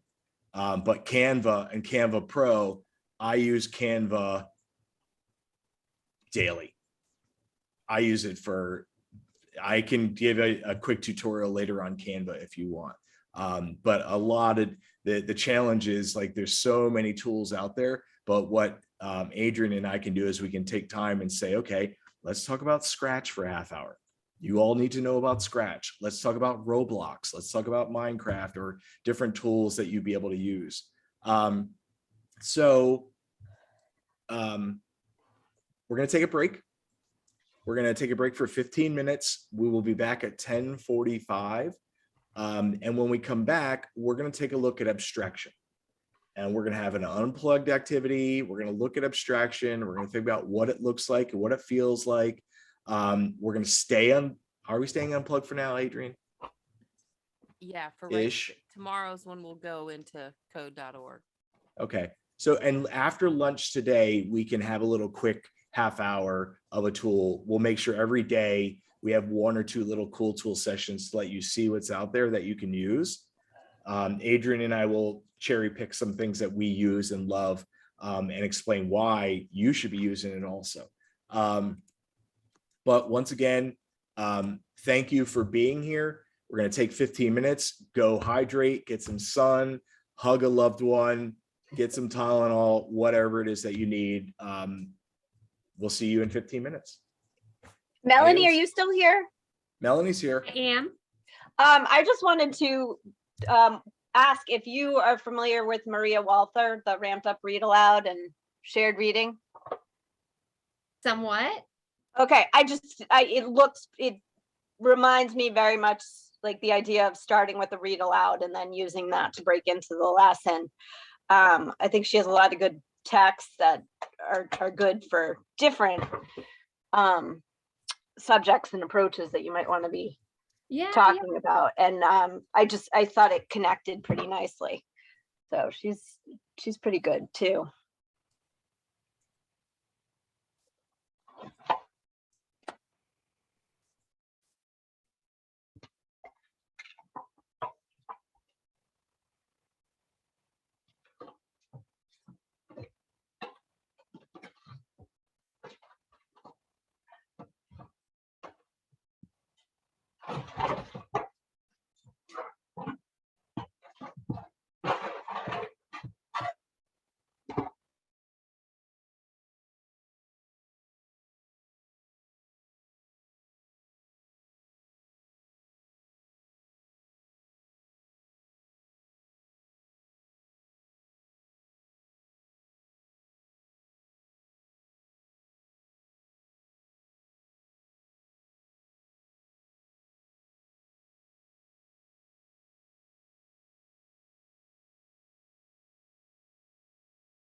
Hey, are you there?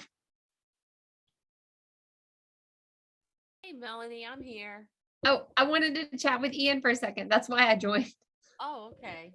I did not join to hijack your session. I am so sorry. No, glad you were here. You had a lot of things to tell everybody, so that's great.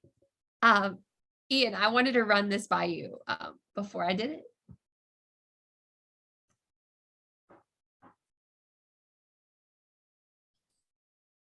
Hold on, this is a screen for Ants. Yeah, it looks good to me. I was going to ask about that and see if and when it was going out. Okay, perfect. This is also my second thing. I was gonna do 2 things. I was gonna share it to the Slack channel. Yep. This afternoon, possibly. Or maybe like at lunchtime today, or maybe multiple times across the whole week since I got permission to do so.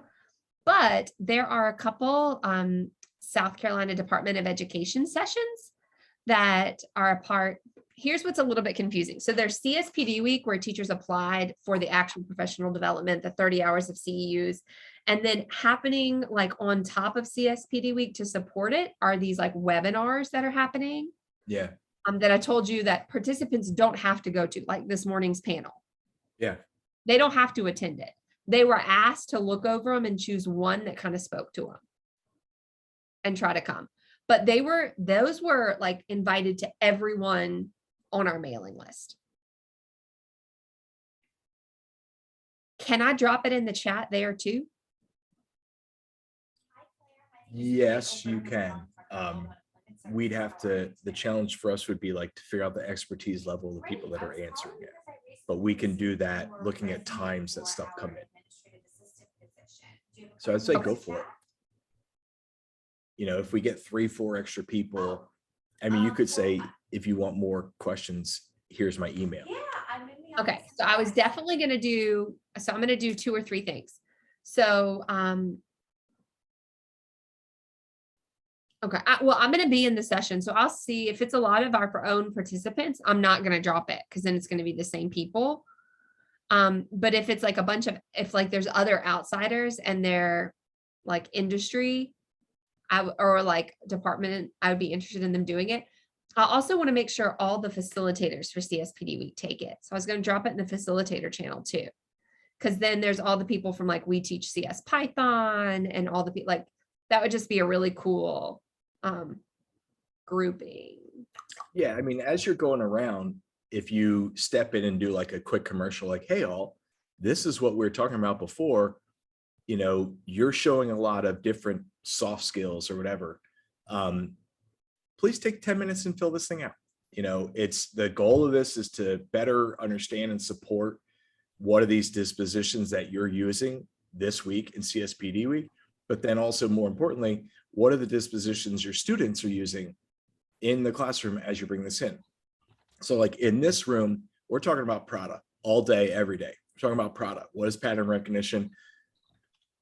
We should be able to have sessions on, hey, you also need, if you're bringing computer science in your classroom, you need to think about persistence. So we're going to have you could have a CSPD session or week, you know, series of sessions about how do we build, you know, growth mindset or whatever we want to call it. So I think dropping that throughout the challenge. So with anything, the number one challenge is obviously permissioning. It's what is IRB and stuff like that. The other challenge is you want to be able to say, okay, you know, this person here is an expert in CS. And so we know what they're saying and doing. This person here is brand new. Really, in the grand scheme of things, when you've got 400 to 500 people, if you got 400 responses, the factor analysis is going to strip all that noise out and say, this is the amount of explained variance in the model. And it's explained by this. So if we've got 3 rando superintendents or principals that have never done any coding at all, and then we have somebody that's a statewide facilitator, yes, the results are going to be different, but the model is going to be able to see the difference between those two. Okay, perfect. So I have one more hesitation and then I'm really going to give you your break. Is there anything I need to do permissions wise, research wise? Like, do we need to add something on to the survey that like shows consent? I'm still learning about that process. So I want to make sure I don't do something I shouldn't do. Usually if a survey is going openly online, like snowball sampling, you'll have like a front page that has the IRB permissions, or that you'll copy paste that flyer in the front page. And it's like, by clicking, you consent to take this.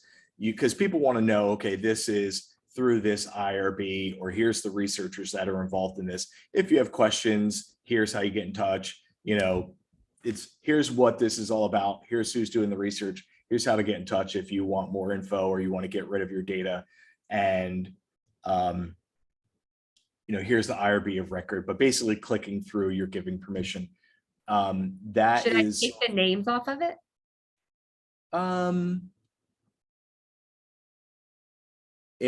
see, we don't know what's on the IRB for the person running the whole show here.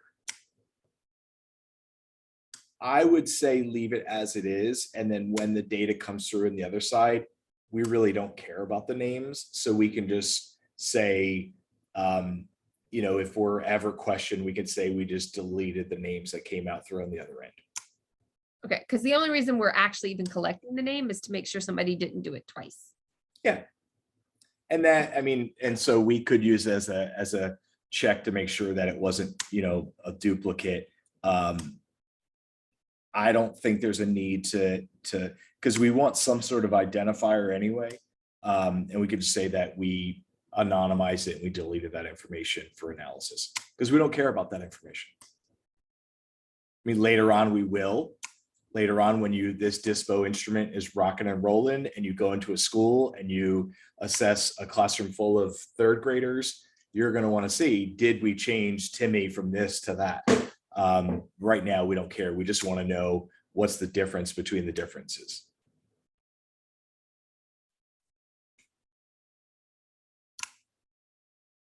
Then that's my plan then.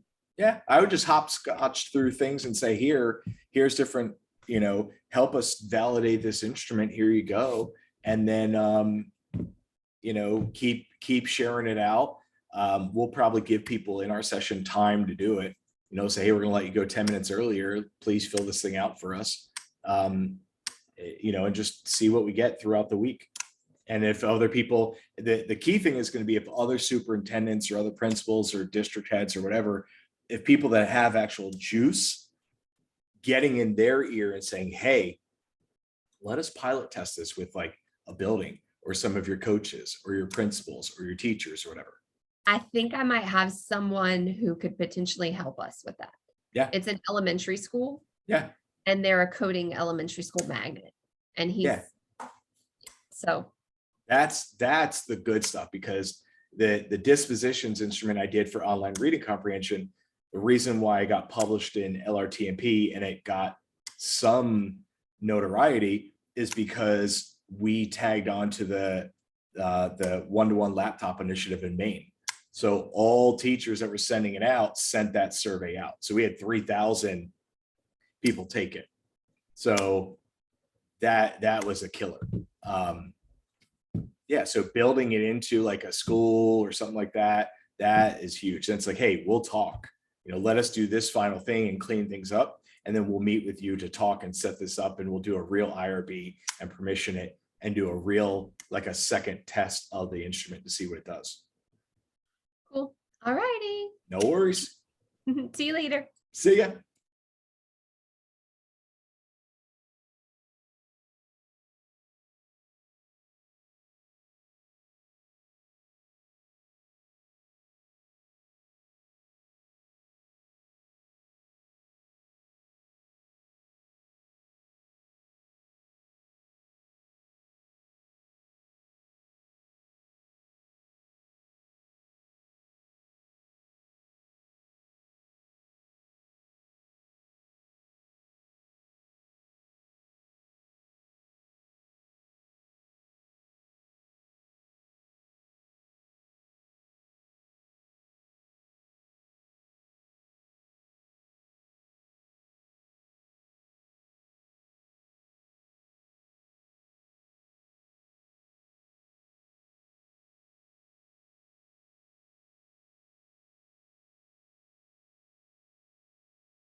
My name is Luna Ruiz. I am a senior in high school and I live in New York City. I was one of those kids that my mom would tell me, don't touch the fire. I was obedient. I wouldn't touch the fire, but I'll probably throw stuff at it and make a bigger fire. I was always very adventurous and curious. And that's why I got into computer science, because I was always curious about how things worked. Well, other than computer science, I'm into things like sports. I'm a serious athlete. I play volleyball, softball, and basketball. I'm really competitive, as you can see. I'm like so competitive. I'm different, yeah. Sometimes I go to sleep very late. I don't notice how late it gets sometimes. When she's focused on something, it's like tunnel vision. Okay, now look, let it go. You pick it up in the morning. No, but I almost got it. I use JavaScript and Python. I don't think CS is hard at the beginner stage. Like, it's really easy to get started, and it's cool to create things. I have the power to be a producer, not so much a consumer all the time. I think CS is mostly problem solving, thinking logically and thinking outside of the box. When I say that, I mean literally starting from scratch, like having to make a new idea.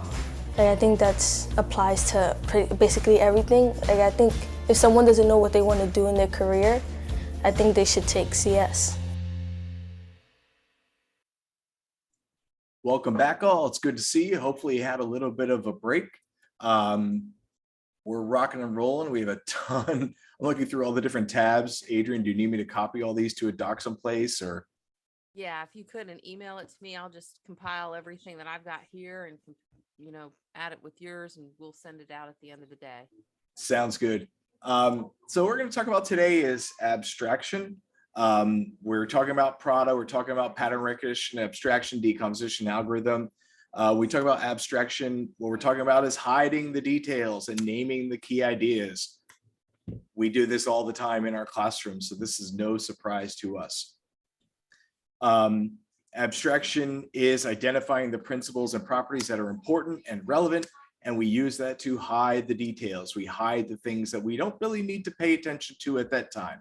And we know that sometimes our students, sometimes we focus on all the different things, and we only need to focus on this area to solve the problem. We don't got to get into other areas. So abstraction is terribly important. So let's see what it possibly looks like if it lets me play a video. It never does.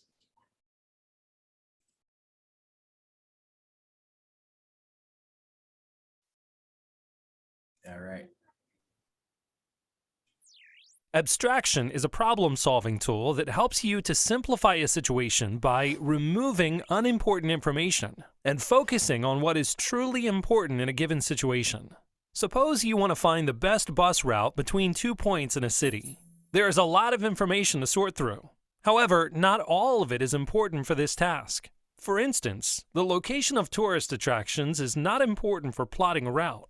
So when building your abstraction, you might choose to ignore that information. Highways and streets that buses do not travel along are also not helpful, since our goal is to find a bus route. So you might choose to exclude those. Names of neighborhoods are also not important for this task as well. In the end, as the abstraction designer, you might decide that the most important information is simply where to get on the bus, which bus to get on, where to get off the bus, what times to get on and off, and the general shape of the route within the city. These pieces of information, bus number, start, stop times, and route, are essential to the task and are included in the abstraction. Note that even though it features only 5 pieces of information, those 5 pieces can represent many different routes, because every one of them has a start, end, route, bus number, and times. Because abstractions focus on the key pieces of information, they are doubly useful. A single abstraction can represent a whole class of similar things, and they make it easier to understand each one, because there is not extra information present. Every abstraction is built with a purpose in mind. For example, here are 4 different maps, visual abstractions of a city. This map is useful for finding city neighborhoods. This map is useful for finding city streets. This one shows the public transportation of the city, And this one helps them find major attractions in the city. All of these maps show the same city, but each map uses the concept of abstraction to remove what is unimportant and focus on what is important to the user. Abstraction is the process of creating an easier to understand version of a complex system by focusing only on key information.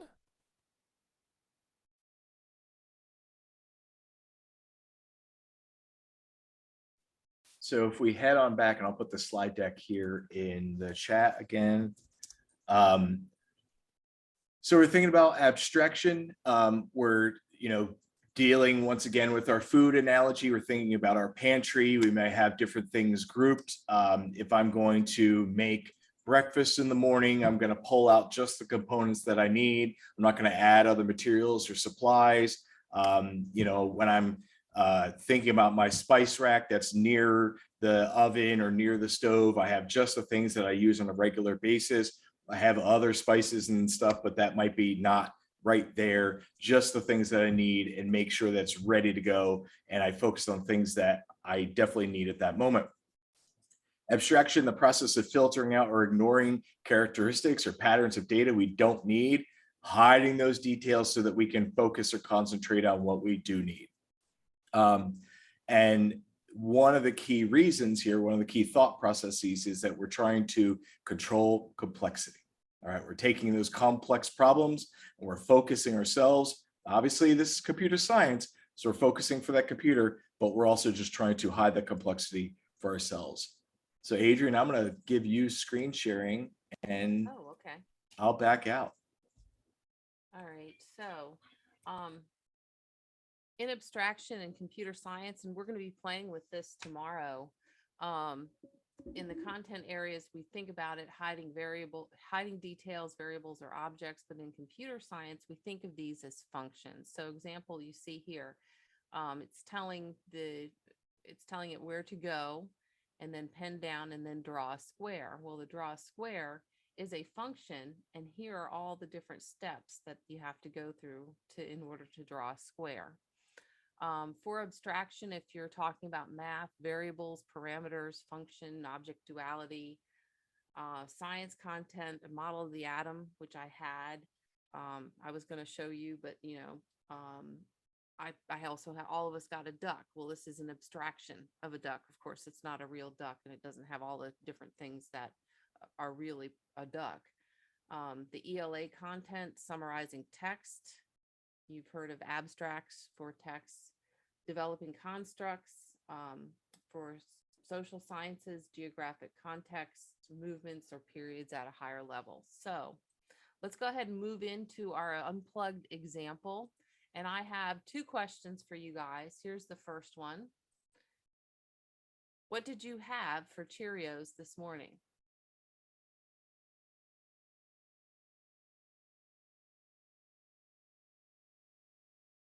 Special K. Okay. All right. So you have Special K in the place of Cheerios. If no one had answered, another question would be, what did you have for spaghetti last night? So when we explained our experience for Special K or for Cheerios, it was a very specific manner, and it made it a little bit difficult to understand depending on what you had for breakfast this morning. What could I do to replace the word Cheerios and the word spaghetti in order to make it more understandable for everyone? What you have for breakfast this morning? Very good. Yeah. So what did we have for breakfast this morning could fit in here. So I'll just put a space and we can call this breakfast. And then instead of spaghetti, what would fit in here? Supper. Yep. Supper or dinner. So it's categorization and bucketing. Well, that's what we're getting to next. Very good. So the word Cheerios was actually more like a variable, and that variable held a space for whatever we ate this morning.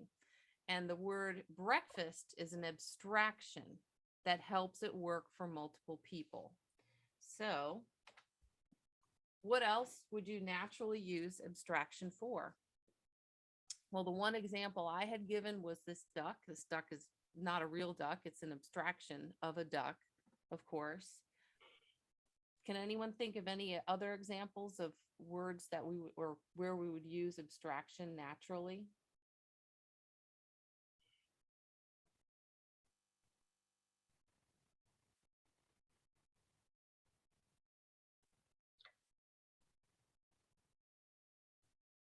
School.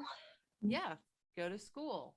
You know, kids aren't saying I'm going to math today or I'm going to all the different classes. They don't list off all the classes that they're going to usually. Any place else?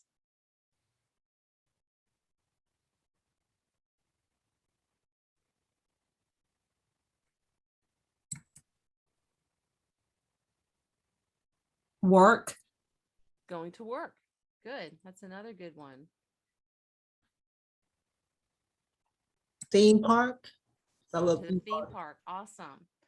So if we think about our subject areas, and I put an example here of in my particular subject area, it says a blank atom has blank protons, blank neutrons, and blank electrons.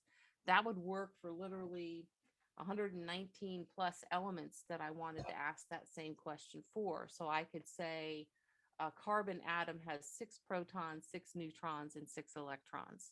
You know, the kids could fill this in for 119 different elements. That blank space there represents an abstraction that something can be put into, something specific that would go with each element. And what we're going to be doing today. So is this algebraic thinking? Like if I wanted to put it in context with words my students have heard, like algebraic thinking? You could. It doesn't have to be, you know, math, but like I said here. But I think sometimes that makes them feel more confident in themselves too. So yes, exactly. And it actually makes it easier to write quizzes, you know, for physical science. If I'm writing a quiz, I can put this in and just change the name of the atom that I'm asking for. So anyway, what we're going to do today is we're going to work a little bit, and this is a very quick activity. We're going to work on what's called Mad Glibs, and this is an unplugged activity from code.org. And don't go to this quite yet. It's going to look like this. And what I've done is I've put you in teams again. And here are the instructions. Write a story using the Mad Glibs template below. Fill in the blanks with words to create something fun to share. Then create a second story by writing another version on the lines at the bottom of the page. So you can either use the writing instrument or you can use the text box to fill in whatever, you know, these words are to fill in. But what we'd really like you to do is to be able to talk with each other. If that's possible, Ian, can we put them in breakout rooms in teams of 2? Okay, so what we would need is page 1 is going to be Mary and Nan. 2 would be Tiffany and Jean. 3 would be Melinda and Bethany. 4, Angie and Stacy Ann. 5, Kaver and Mike. 6, Heather and Tamara. 7, Arika and Lindsay. And then 8 is extra. I'll probably do 8. So I'm having 8 breakout rooms. You're all going to be able to pick your breakout room and go into it. So what I'll need you all to do is just remember what room number you're in, and then you'll be able to go to that room. Can the room number coincide with their slide number? Yeah. And if you So if you share that Jamboard, they should be able to click into it and see which one they have and then go to it. And I set it up this time, hopefully, so that we wouldn't have, oh, this cuts out. Let me see if I can move this whole bar. Yep, I can. So I set this up based on emails again, and hopefully everyone's going to show up. So hopefully I got your emails all on here, but the link to the Jamboard, I'm putting that in chat right now. So there'll be 8 breakout rooms. You'll be able to pick which one you go into. just like yesterday's process where you'll click on down the bottom and say which breakout room you want to go into. Right. So what they're going to want to do, or what you guys are going to want to do, is go to the board, click on that very top tab so you can find your name. And let's just say you're on slide 5. You want to go to breakout group 5. And we actually are going to turn this into a competition. I'd like to see who can come up with the one that's the most fun and the funniest. So that'll give you time. You'll have a little bit of time to talk about it and make one that's fun. And then after, I would say, 15 minutes, we'll come back and share them. That sound All right, good? I'm opening up the rooms. Okay.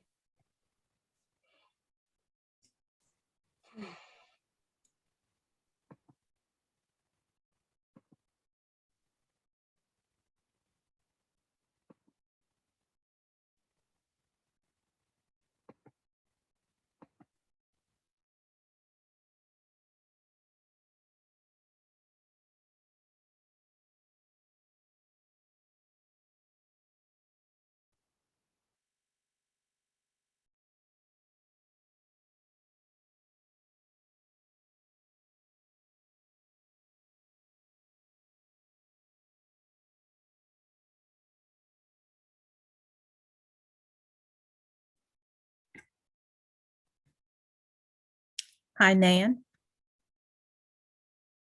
Are you there, Nan? Hey, Mary, where are you going? Are you in? Oh, you're in the first one? Yes, I think I was already in it. Let me Am I see. right? Hold on. Let me put you in room 1. Yes. There you go. So, okay. Adrian, could you please remind me of my room? I was looking for the link. I ended up in room 3. Oh, okay. I'm You're sorry. in 4. I'll Thank send you over to 4. No worries.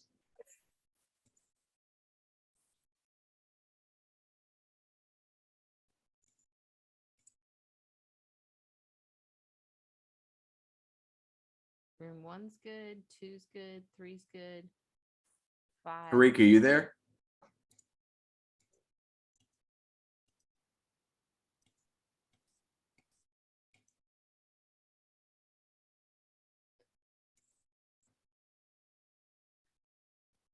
Let's see.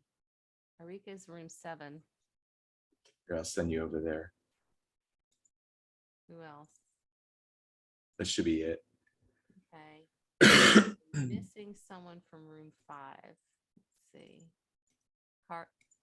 Carver and Mike.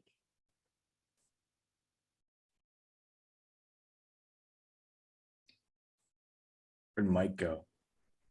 I don't know. I didn't notice he was gone. Hey, Lindsay. Hey, so sorry, I went to the bathroom. So I went to breakout room 7 and I was gonna ask there what's going on, but no one was there.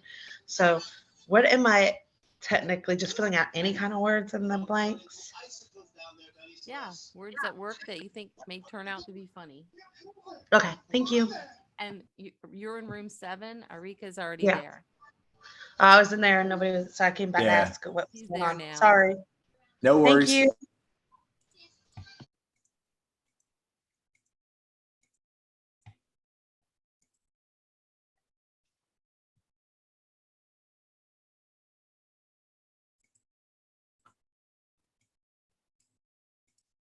So I'm putting the slide, fixing the slide deck for tomorrow. My issue is going to be that I have class from 10 to 11. I saw that. And I can And take so- 10 to 11. You know, what I could do is just, we could keep the same schedule where it's like open up and talk about what people are getting. I probably start here and then leave like 9:45, if that. And then right after 11, be back. If they still do decomposition in the morning, you can either just talk about it. I started off where it was like, okay, open by talking about the SAMR model and what's the difference between substitution, stuff like that. And so how do we build over time, and then get into Prada, just like we did today, and have break. Or we could flip it and have design studio work time in the morning, and then afternoon, I could talk about SAMR, or we could have a cool tool session tomorrow morning, first thing. You know, like if you wanted to talk about a tool or a topic or something like that. So lots of options. How about this? Are you willing to do, like, we get in and we kind of, because it's wonderful how much these people want to talk. You know, Yeah. we could have, you know, a talking session. Maybe you could show Canva or something in the morning, or one of those little sessions, and then a break, or no, at 9:45 when you have to go. Then I could start with decomposition.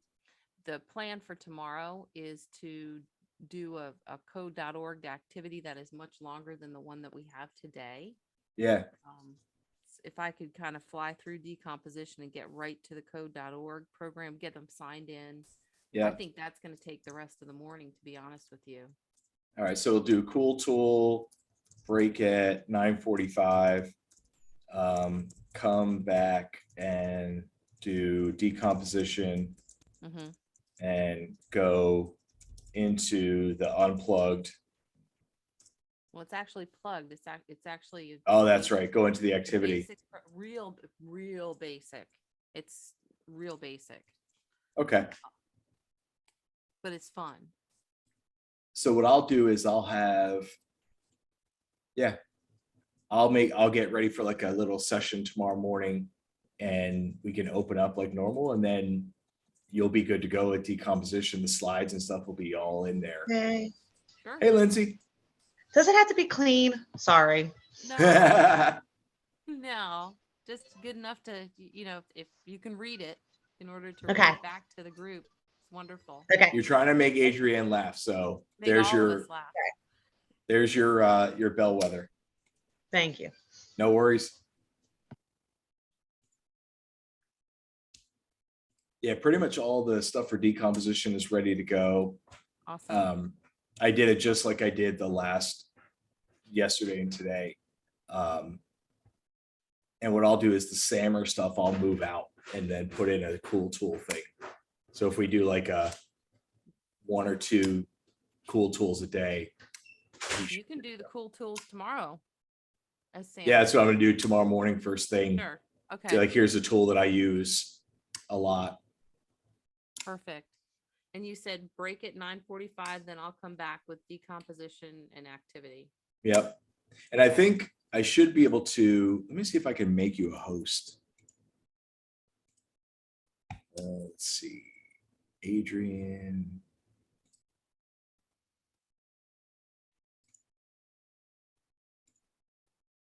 All right, so we'll just have to make sure that I can make you a host tomorrow. Actually, I'll just make you the host of this thing. I don't think it's going to break anything. All right, so now you should be the host and you should be able to control everything. That way, when you're stopping and starting, it's not going to be limited because I'm not there for an hour. Okay. And I'll be able to do breakout rooms because I think with this activity, some are going to take longer than others. And yeah, I would like for them to be able to help each other through it. And I did want to introduce them to team programming. Yeah. I mean, that's one of the things too is, you know, so they can leave with whatever sort of planning document and supplemental resources they want, but we want to see some evidence of infusing computing, infusing CT into what they do. Right. You know, that's it. So they can use, you know, any template, any unit plan, any lesson plan. They can use ours or something else. Okay. And if they want, we didn't get a solid answer. Some said yes, but if they want to leave with a piece of code or some sort of product, we could do that. And we could say, all right, we're going to show you different examples of things you could use. You decide what makes the most sense. Who knows, after tomorrow, they might want to have code. Yeah. You know what I mean? I mean, Because what I might do today is after lunch, we have basically the same thing as yesterday. They'll need more time in their groups. Yesterday, it seemed like they started strong and then backed off and then started strong up again. What I might do is right after lunch, do a quick session on Scratch. What is it? Get an account.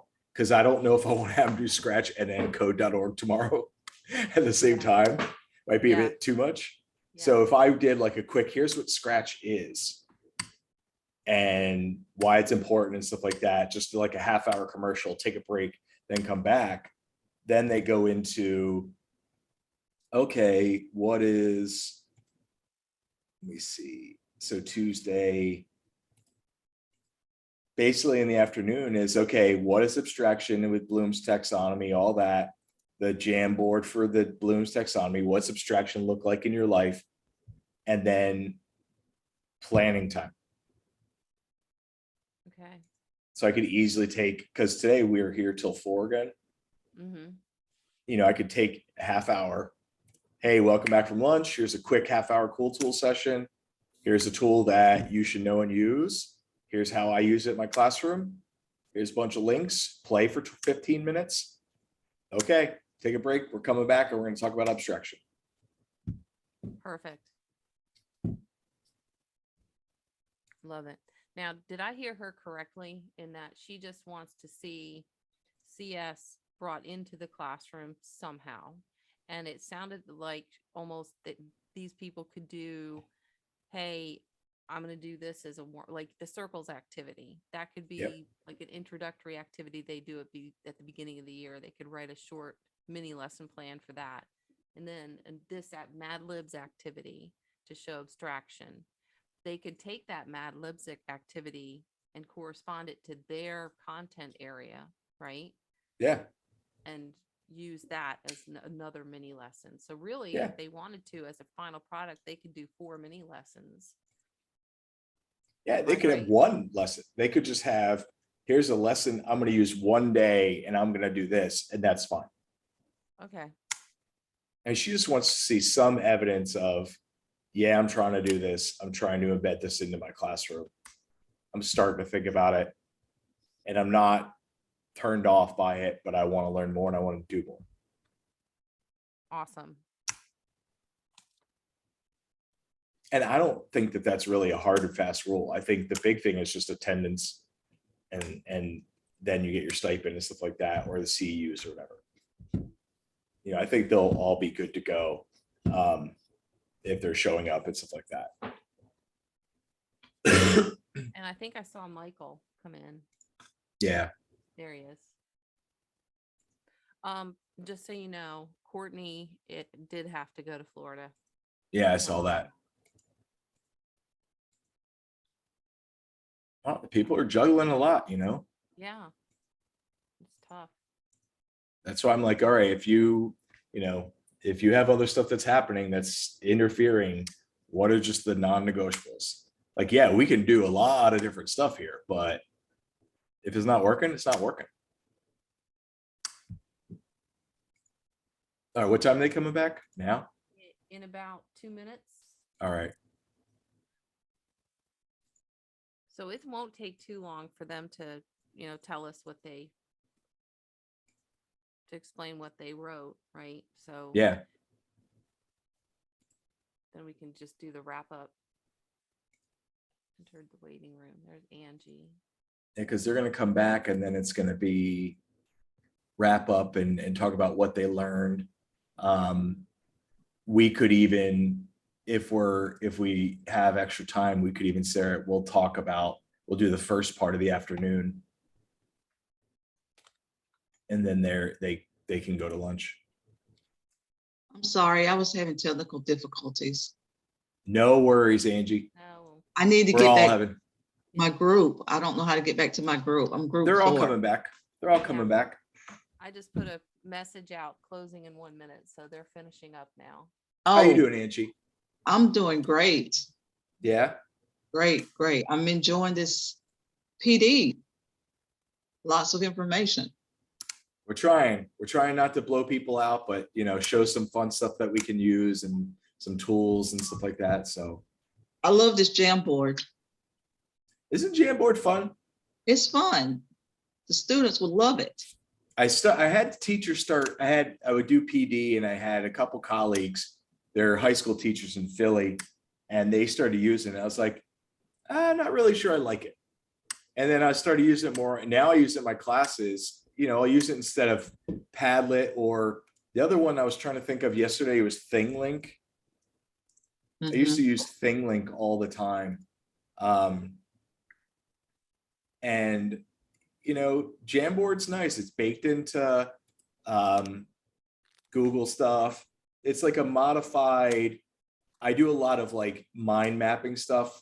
So there's a tool called Coggle, which is a Google add-on. So you can just do like brainstorming and mind mapping, collaborative stuff. Try to use Microsoft Teams, like OneNote right now. My students are not really liking it, but it's just, all right, how do you take notes, and how do you like spatially organize ideas, or linearly? There's no right or wrong.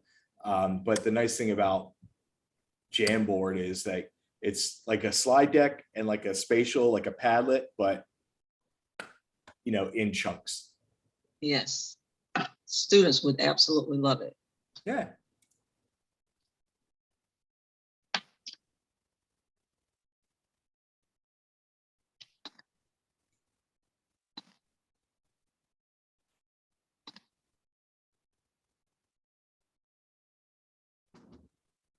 All right, do we have everybody back?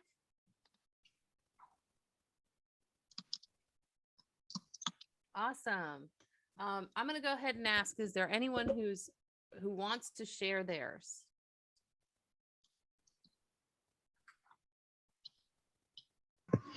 I can. It's a little Okay. dirty though. What slide? 7. Okay. Slide 7. Tell us your story. All right, story number 1 is, first you take your butt, then you add a layer of poop before you pour on a hearty dose of ketchup. Next, press down on some cheeks before covering with a sprinkle of ice cream. That's how we make a stinky sundae. And then the second is, first you take your beach, then you add a layer of sperm before you pour on a hearty dose of shock. Next, press down with some sand before covering with a sprinkle of pee, and that's how you make a kid's pool. Oh my goodness. Okay, anybody else? Well done. Jean, what slide? Thanks. Sorry, we're 2. Okay.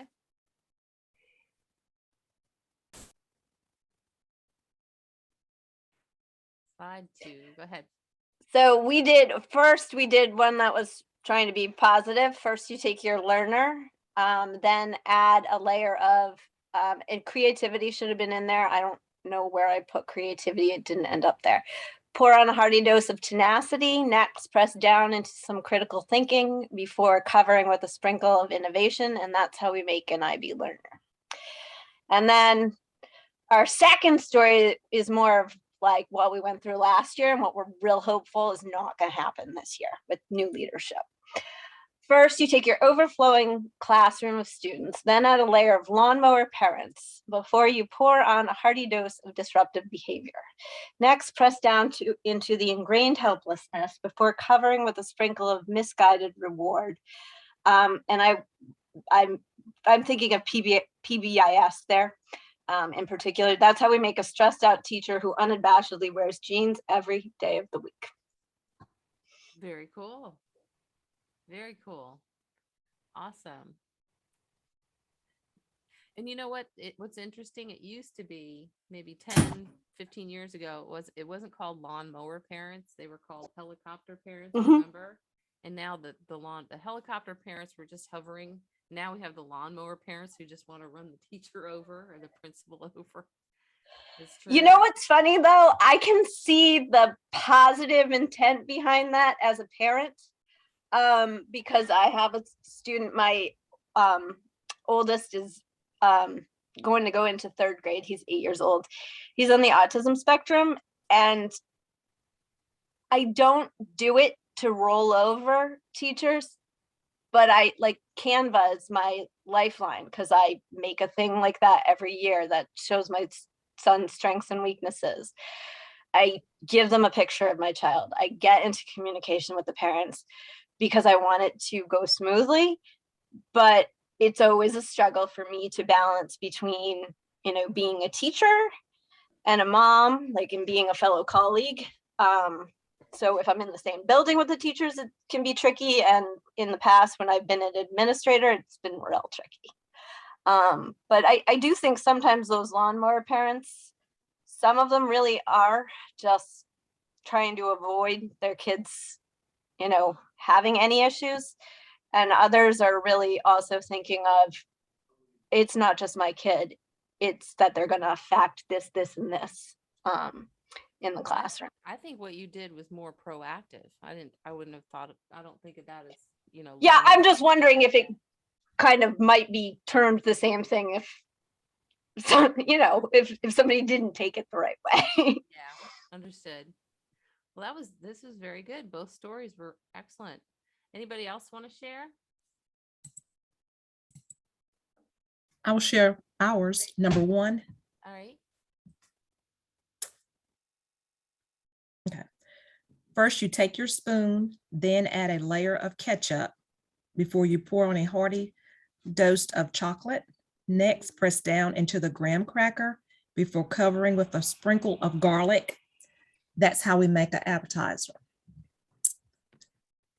First, you take your dishes, then add a layer of soap before you pour on a hearty dose of water.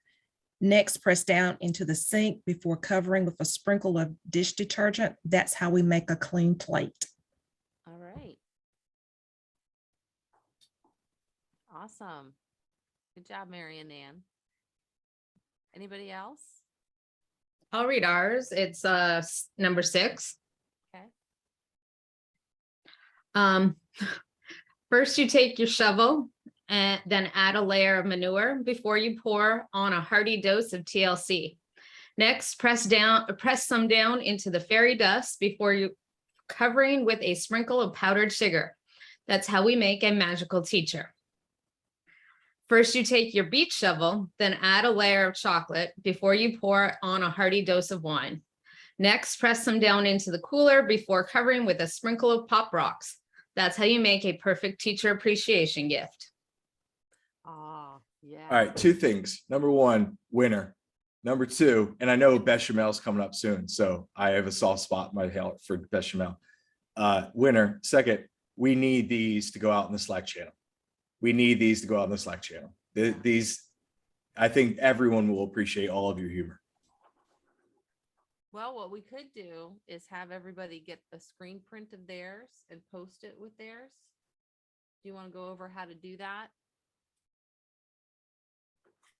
I'm currently putting mine in show and tell.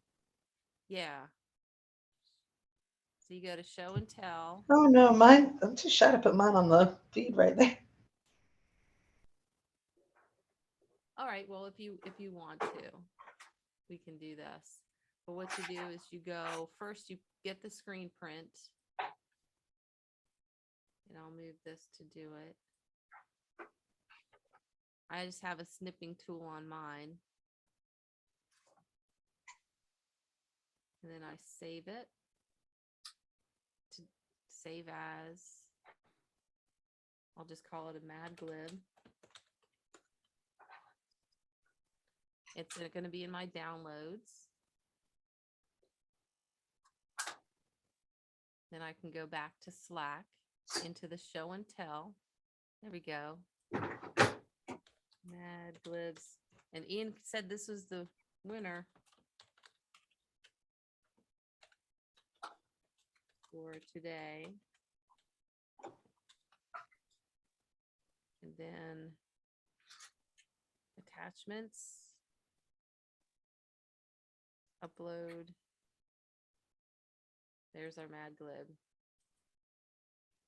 There.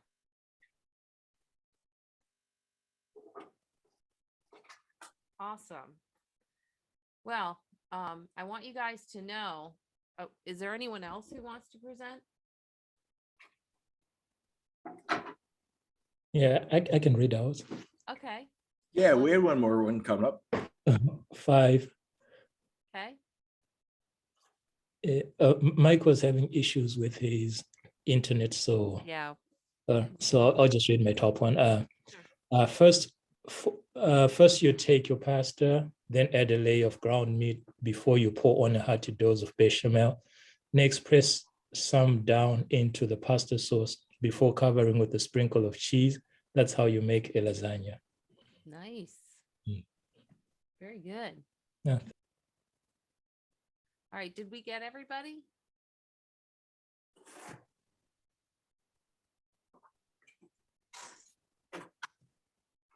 Okay, I think we did.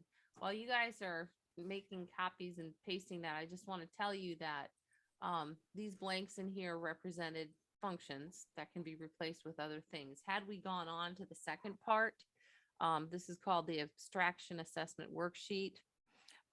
It's the MadGlib template we used has vanished. Look at the stories, figure out which words are supposed to be in the blanks, then recreate the template at the bottom of the page. And you have two stories. You could do either just one of them or both of them.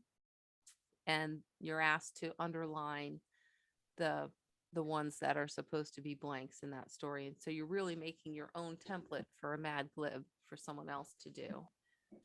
But I thought just this first part was enough for us. And I will put this here. And I also wanted to add for the wrap up, the word abstraction. What did we learn today? It's to cover up the details. And then also for those of you using this MadGlibs, we have a number of standards in here that it follows. And I just pulled this from code.org. And that's really it. I didn't want to get into this part. Yeah. We'll just Adrian, can you do a screen share? Just go to code.org and show where and Sure. how you found this resource.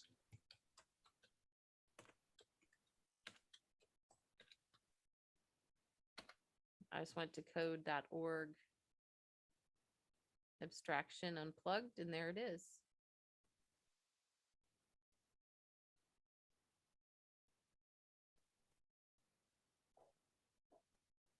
And this will be linked this afternoon.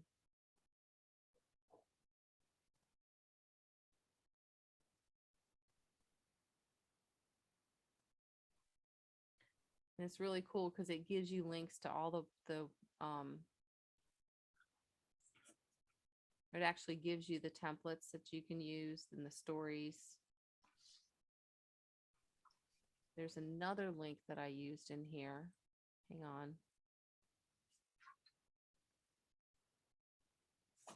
on. So it actually comes with a video that starts with it. And there's another video that you can show that goes with it. And this is where it got into the coding, which we'll be working with that tomorrow.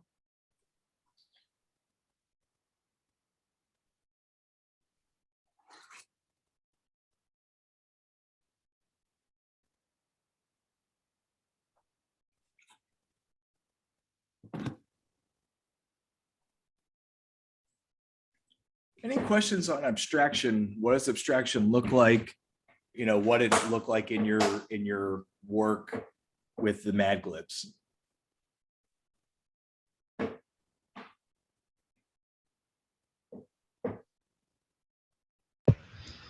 Doing this with your kids, you can really tell their personality and where their headspace is at. Yeah, it's good emotional check-in, good vibe check. You can also use it in your content area. Like I feel like I can take science and say use terms you've already learned to fill in the blanks for your MadGlibs to see if they actually understand the understanding of it.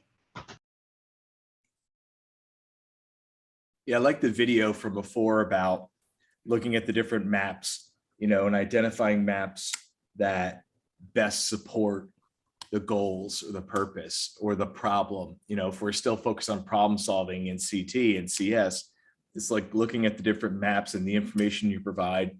And you could even see working with students as they prepare like study guides and study resources. Sometimes we say, well, you cheat sheet this size, or I'm going to give you like a a study guide as we read this novel together. Be interesting to have students think about, okay, what is the information that I need in order to prepare me for this test or this outcome or this assessment? You know, what's the stuff that's definitely need to know? And then the stuff that I don't need to know and I don't need to focus on right now. Just developing that sort of like critical lens would super help kids. I was thinking you can even take it like, so I teach layers of the atmosphere. So they can do like, first you put in weather, then you put in people, and then something with planes. What layer do we get? And have like your peers guess what layer for the final word of the Mad Lib. Yeah. And they'll be like, oh, troposphere. Yeah. Absolutely. There's- You know, there's what an- are those components, you know? There's an activity I do already with my students, but I think this time I'll use different terminology for it. I ask them to write sentences, like incomplete sentences, like I am going to the, and then they write space and write place. And then they pass the paper on to a different student. And the different student doesn't see the beginning of the sentence. He or she only sees the part we say is place. And then they just write maybe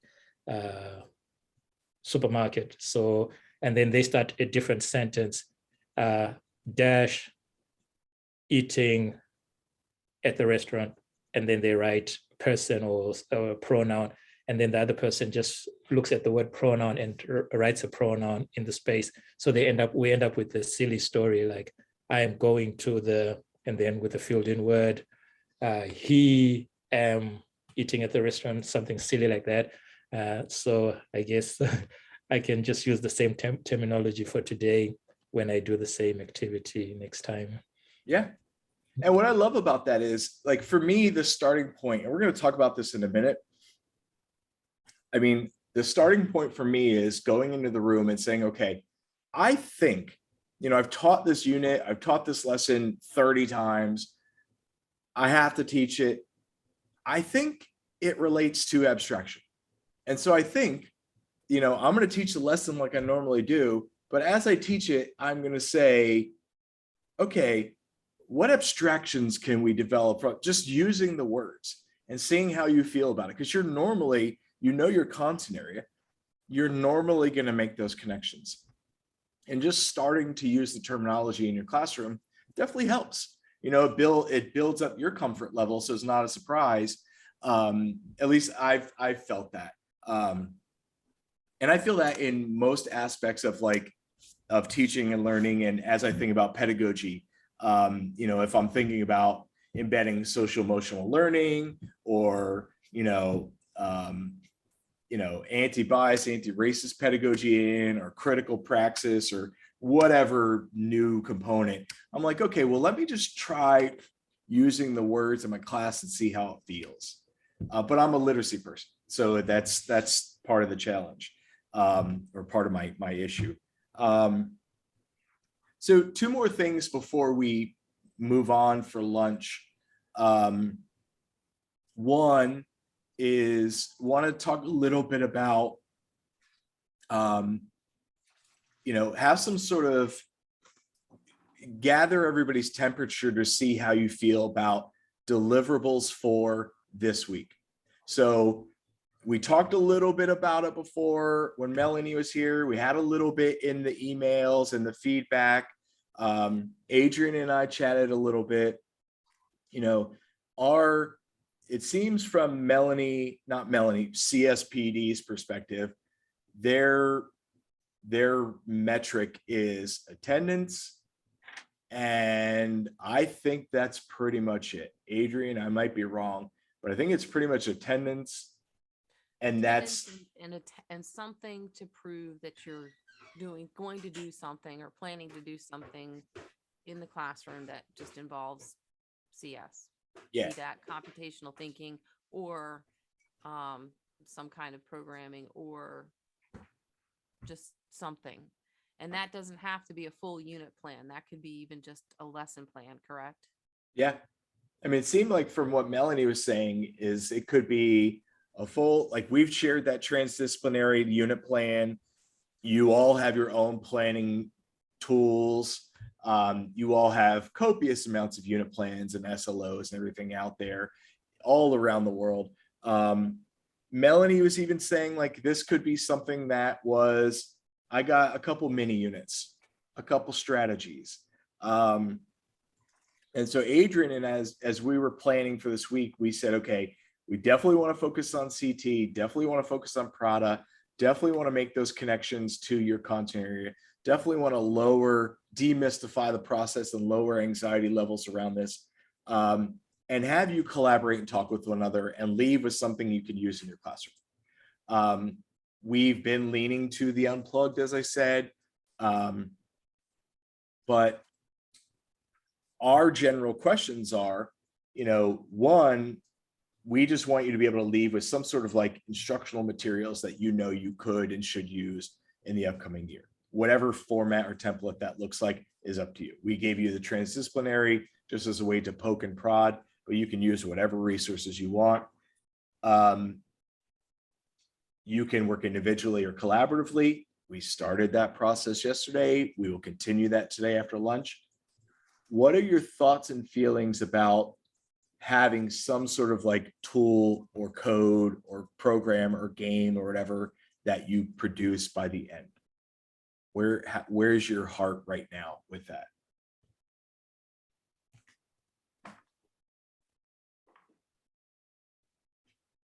I want to plan for it. And I want to be able to plan for it. I'm not 100% certain I'll be ready to execute that part. But I want to know more about it so that I can put that in there. Like I'm thinking of making a unit plan the way I've learned how, which is backwards design and doing the whole thing and then writing all the lessons. It's a really simple summary format that I have, and then writing out probably one of the lessons that I'll start with. But I would love to, my end product, I would love to have be something that had to do with coding or gaming, because I think coding really.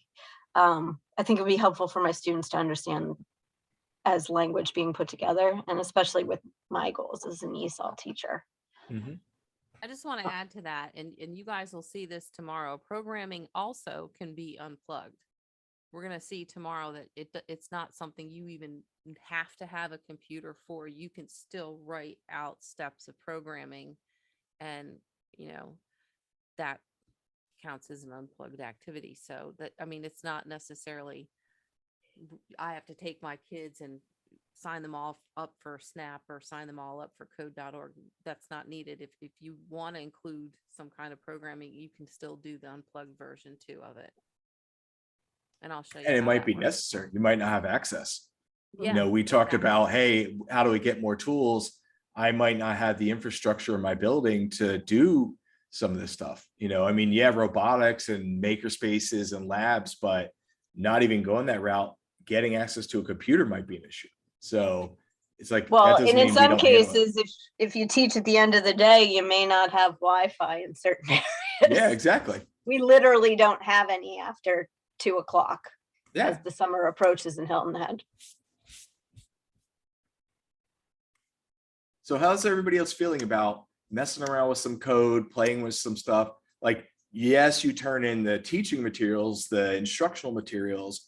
We can do exploratories. And if you want to build with it, we're going to give you design time and play time and support. You want to start seeing more of that, or are you feeling like it's a little bit too much?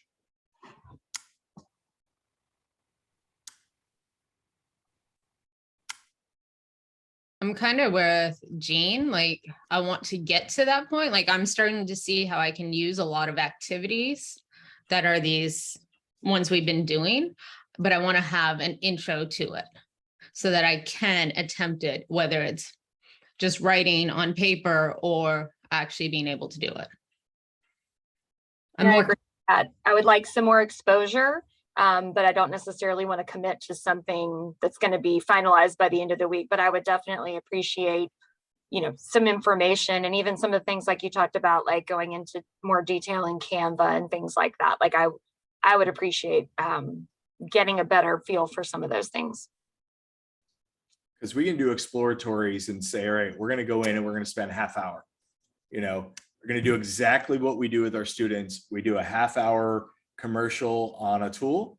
This is how you use it. Play with it for 15 minutes. Get your hands dirty. Get a couple bumps and bruises and scars, and then we walk away. And it's like, let's walk away. Let's not talk about it ever again. Some of you are going to be like, this is great. I want to keep playing. Others are going to be like, I'm going to erase that half hour from my life and move on. And that's okay.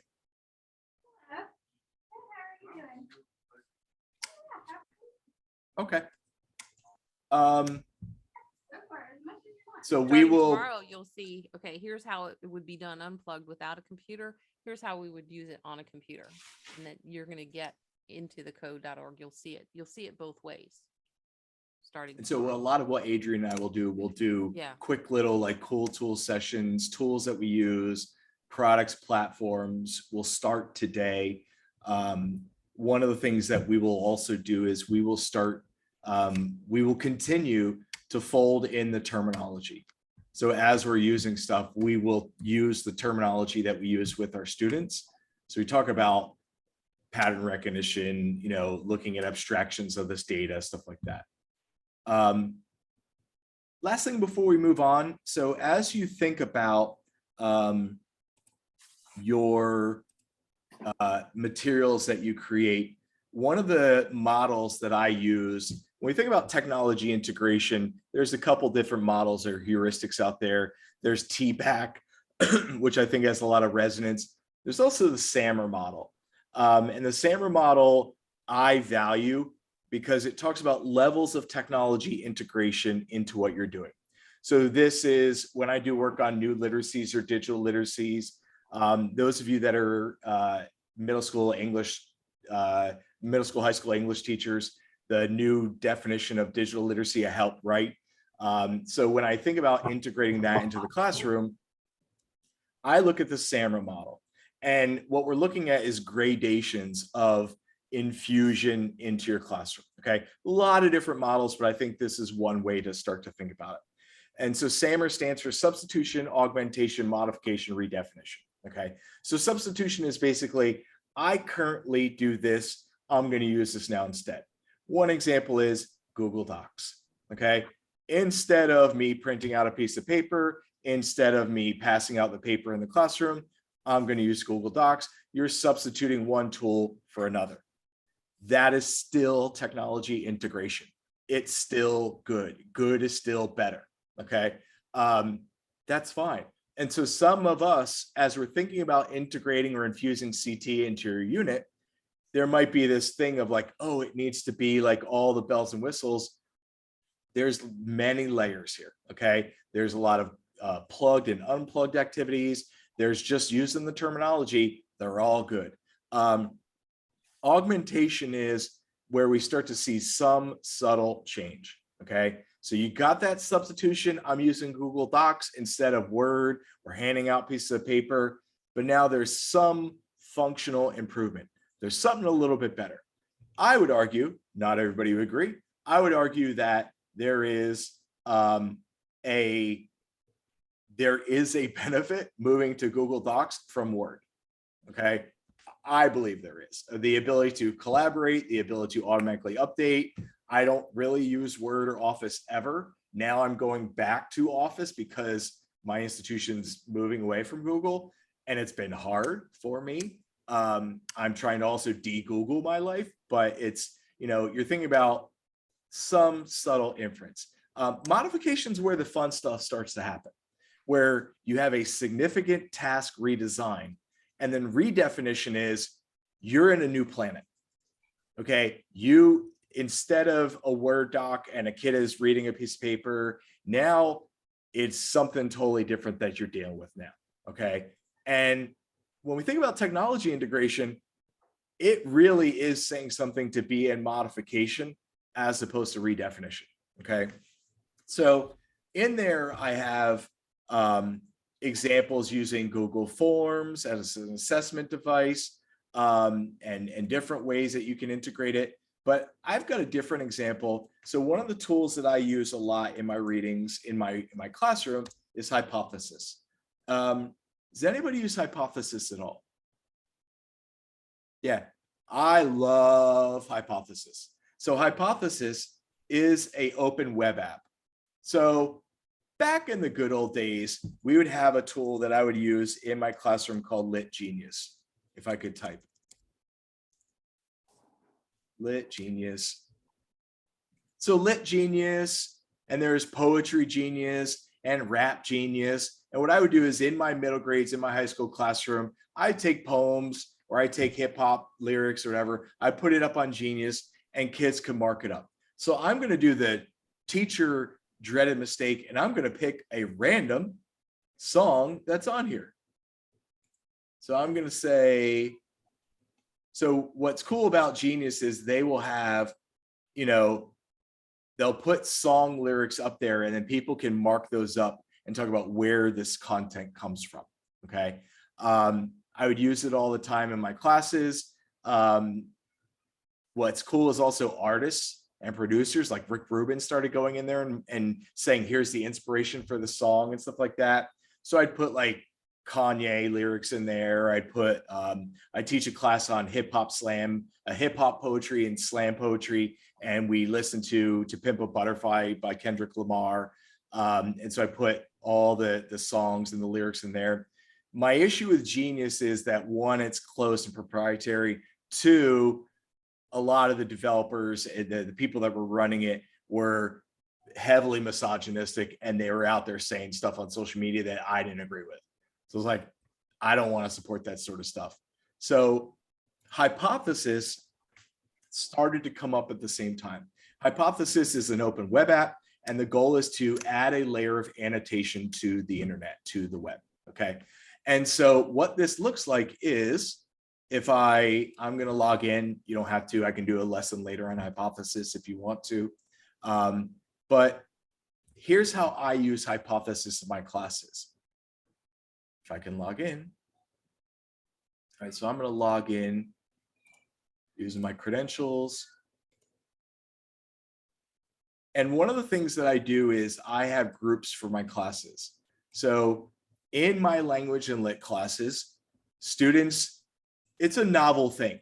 I give them chapters of a book to read, they read it, and then talk about what they read in class. I know, super novel. Now I could hand the book to kids in class and they read it. I could print out the novel and they could mark it up and annotate it or highlight it. What I started doing is, if I were to just take that book and they would read it, and now instead they're reading it on e-reader, that you know, the first level of SAMR, so the substitution. If I take that book and I move that PDF to an online learning management system, or they read it on an e-reader, that's substitution. They're reading it in a book, print, text, paper that they can smell and flip pages. Now they're on a computer, on an e-reader. To me, that's substitution. Augmenting it would be having them mark it up and annotate it, either print it out and use all their highlighters, or mark it up and annotate it over on their little PDF annotator.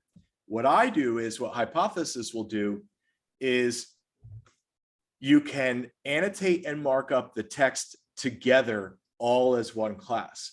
And so instead of students reading the book and then going over to my discussion questions and talking about it over in a different area, they're having discussion about the text baked into the text. So here's one of the PDFs that they read. This has 55 annotations. So you can see what my students, so they will highlight a piece of text and they'll leave a little comment, and then they can go in and they can reply to one another. And this is what it looks like in the document. Hopefully this works. Oh, it's not going to. All right, let me see if I can grab a different one. So let's go. All right. So look at this web page. So one of the first things I say is, this is not a PDF, this is a web page, it works on both. What I say is, okay, this is a class on literacy. what is literacy? What does literacy mean to you?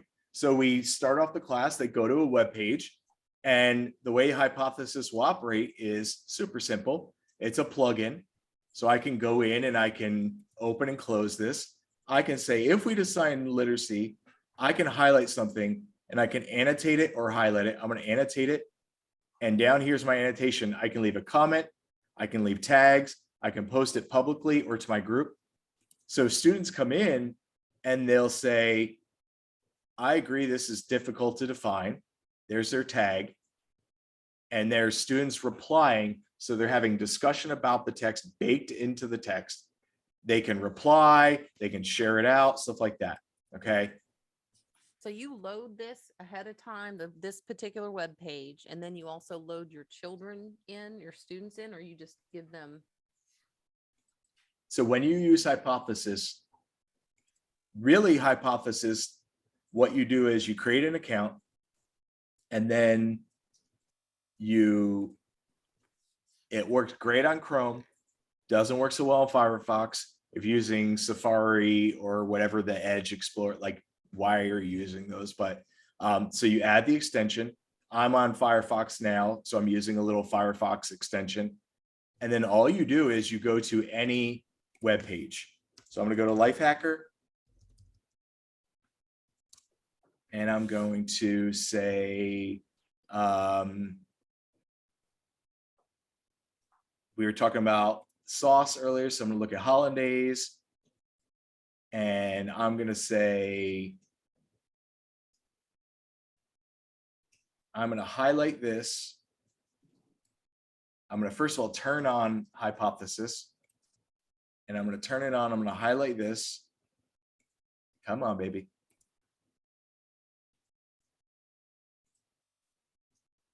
Don't make me a liar here.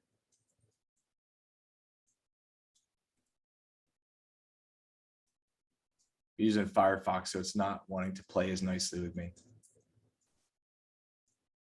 All right, so let's pick a different website. So I'm going to go.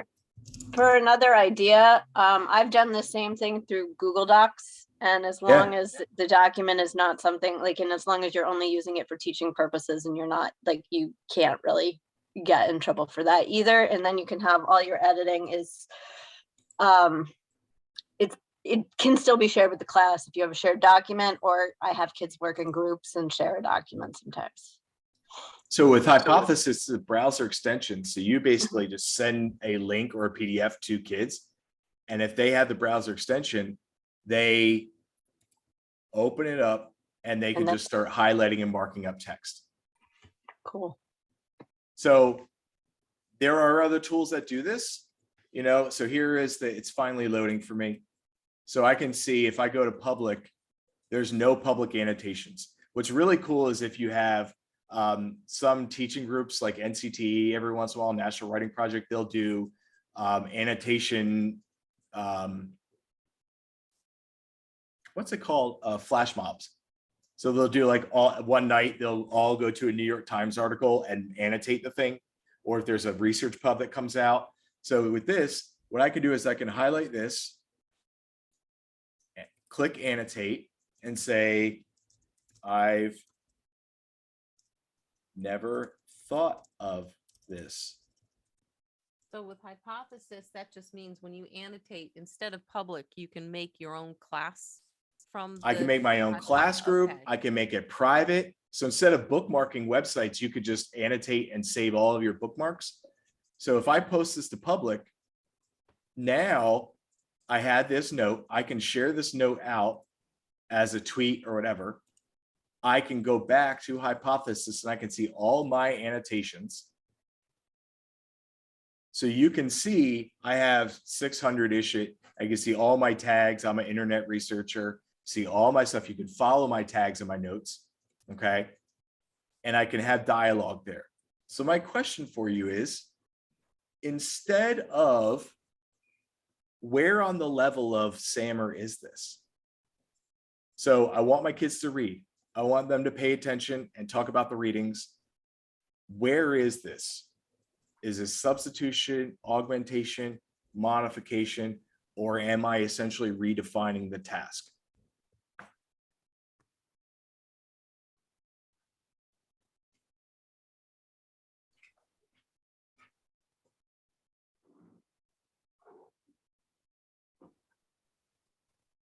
Gene says modification.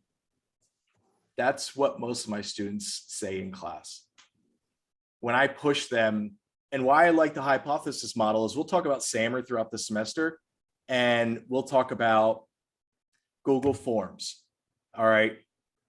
If I use a Google form instead of a quiz, am I substituting I would say a Google form is augmentation, maybe modification. Hypothesis is pretty far out there, but I think it's super cool. But I think it still is only modification. So I'm really thinking about what does redefining the task look like, you know, and trying to make sense of, okay, I want kids to read and understand and do something what they read and really grok it, to use a computer science term. What does that look like? So as you plan, as you think, I want you to keep these little coffee cups in your head. And I want you to think about, okay, what do I currently teach? What do I have to teach? What do I want to teach? Okay. Like many of you said, this last year was weird. This upcoming year is going to definitely be weird. We got those lawnmower parents. We got people that are jumping in and out of different positions. We're trying to bring something new into our classroom while still having our footing. Okay. As you think about bringing Prada in or any of the tools we're going to talk about, think about this. And substitution, augmentation is still okay. It's still good. You know, I would say if you're talking about pattern recognition or abstraction, instead of whatever terminology, you're substituting different words in, that still counts. That still is great. Okay. There are opportunities to push it, but sometimes we don't need to. Questions about any of this stuff?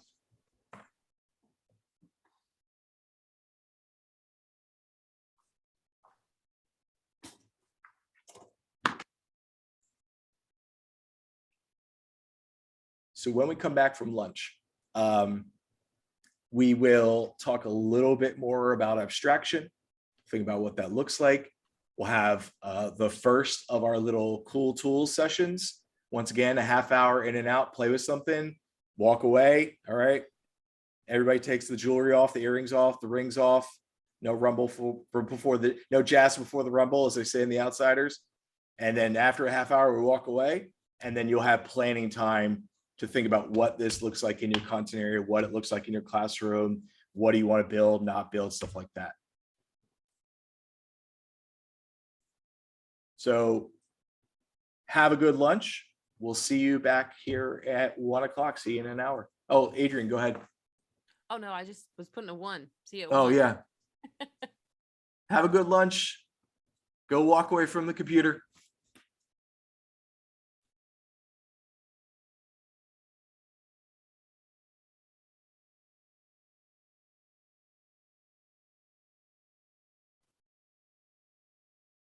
So Ian, what tool is after lunch? I think I might do either a walk and talk on Scratch. I might do Scratch today. I could do Canva. Canva is super simple. I could do Canva tomorrow morning. I could do Scratch today. One of the tools that I love is Loom. So Loom is quick video. I think they definitely need Loom. They're going to use code.org. Minecraft's too much. We could get them into Roblox. What tools do they need either to have kids code, or what teaching tools do you use? The teaching tools, I use Edpuzzle. Have you ever heard of that? No. Oh gosh, it's a lifesaver if you real quick need something that can be analyzed. It's just, or Oh, that even looks if you're cool, out yeah. sick, huh? That looks cool. It's not anything coding or anything like that, but it is a lifesaver.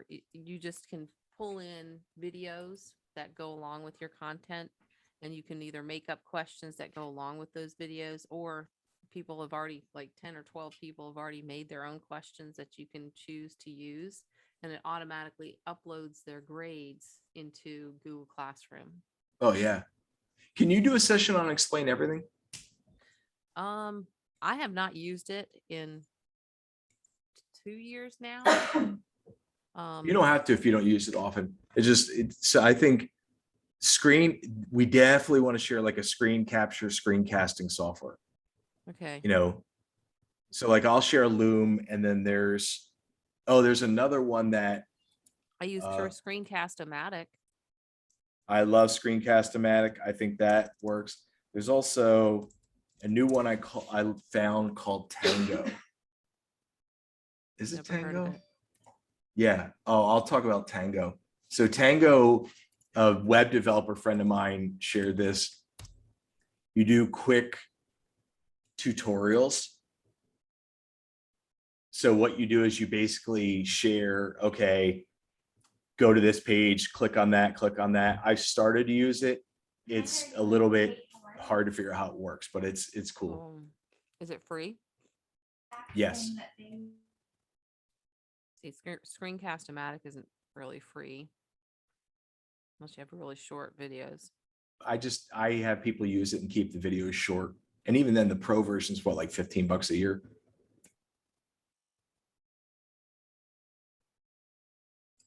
But I think just the basics of screen capture and screencasting they need. Okay. But I'll do Scratch quickly after lunch, and then we can get into what does this all look like, and then have planning time, like Design Studio planning and playtime. And back into their groups from yesterday. Yeah.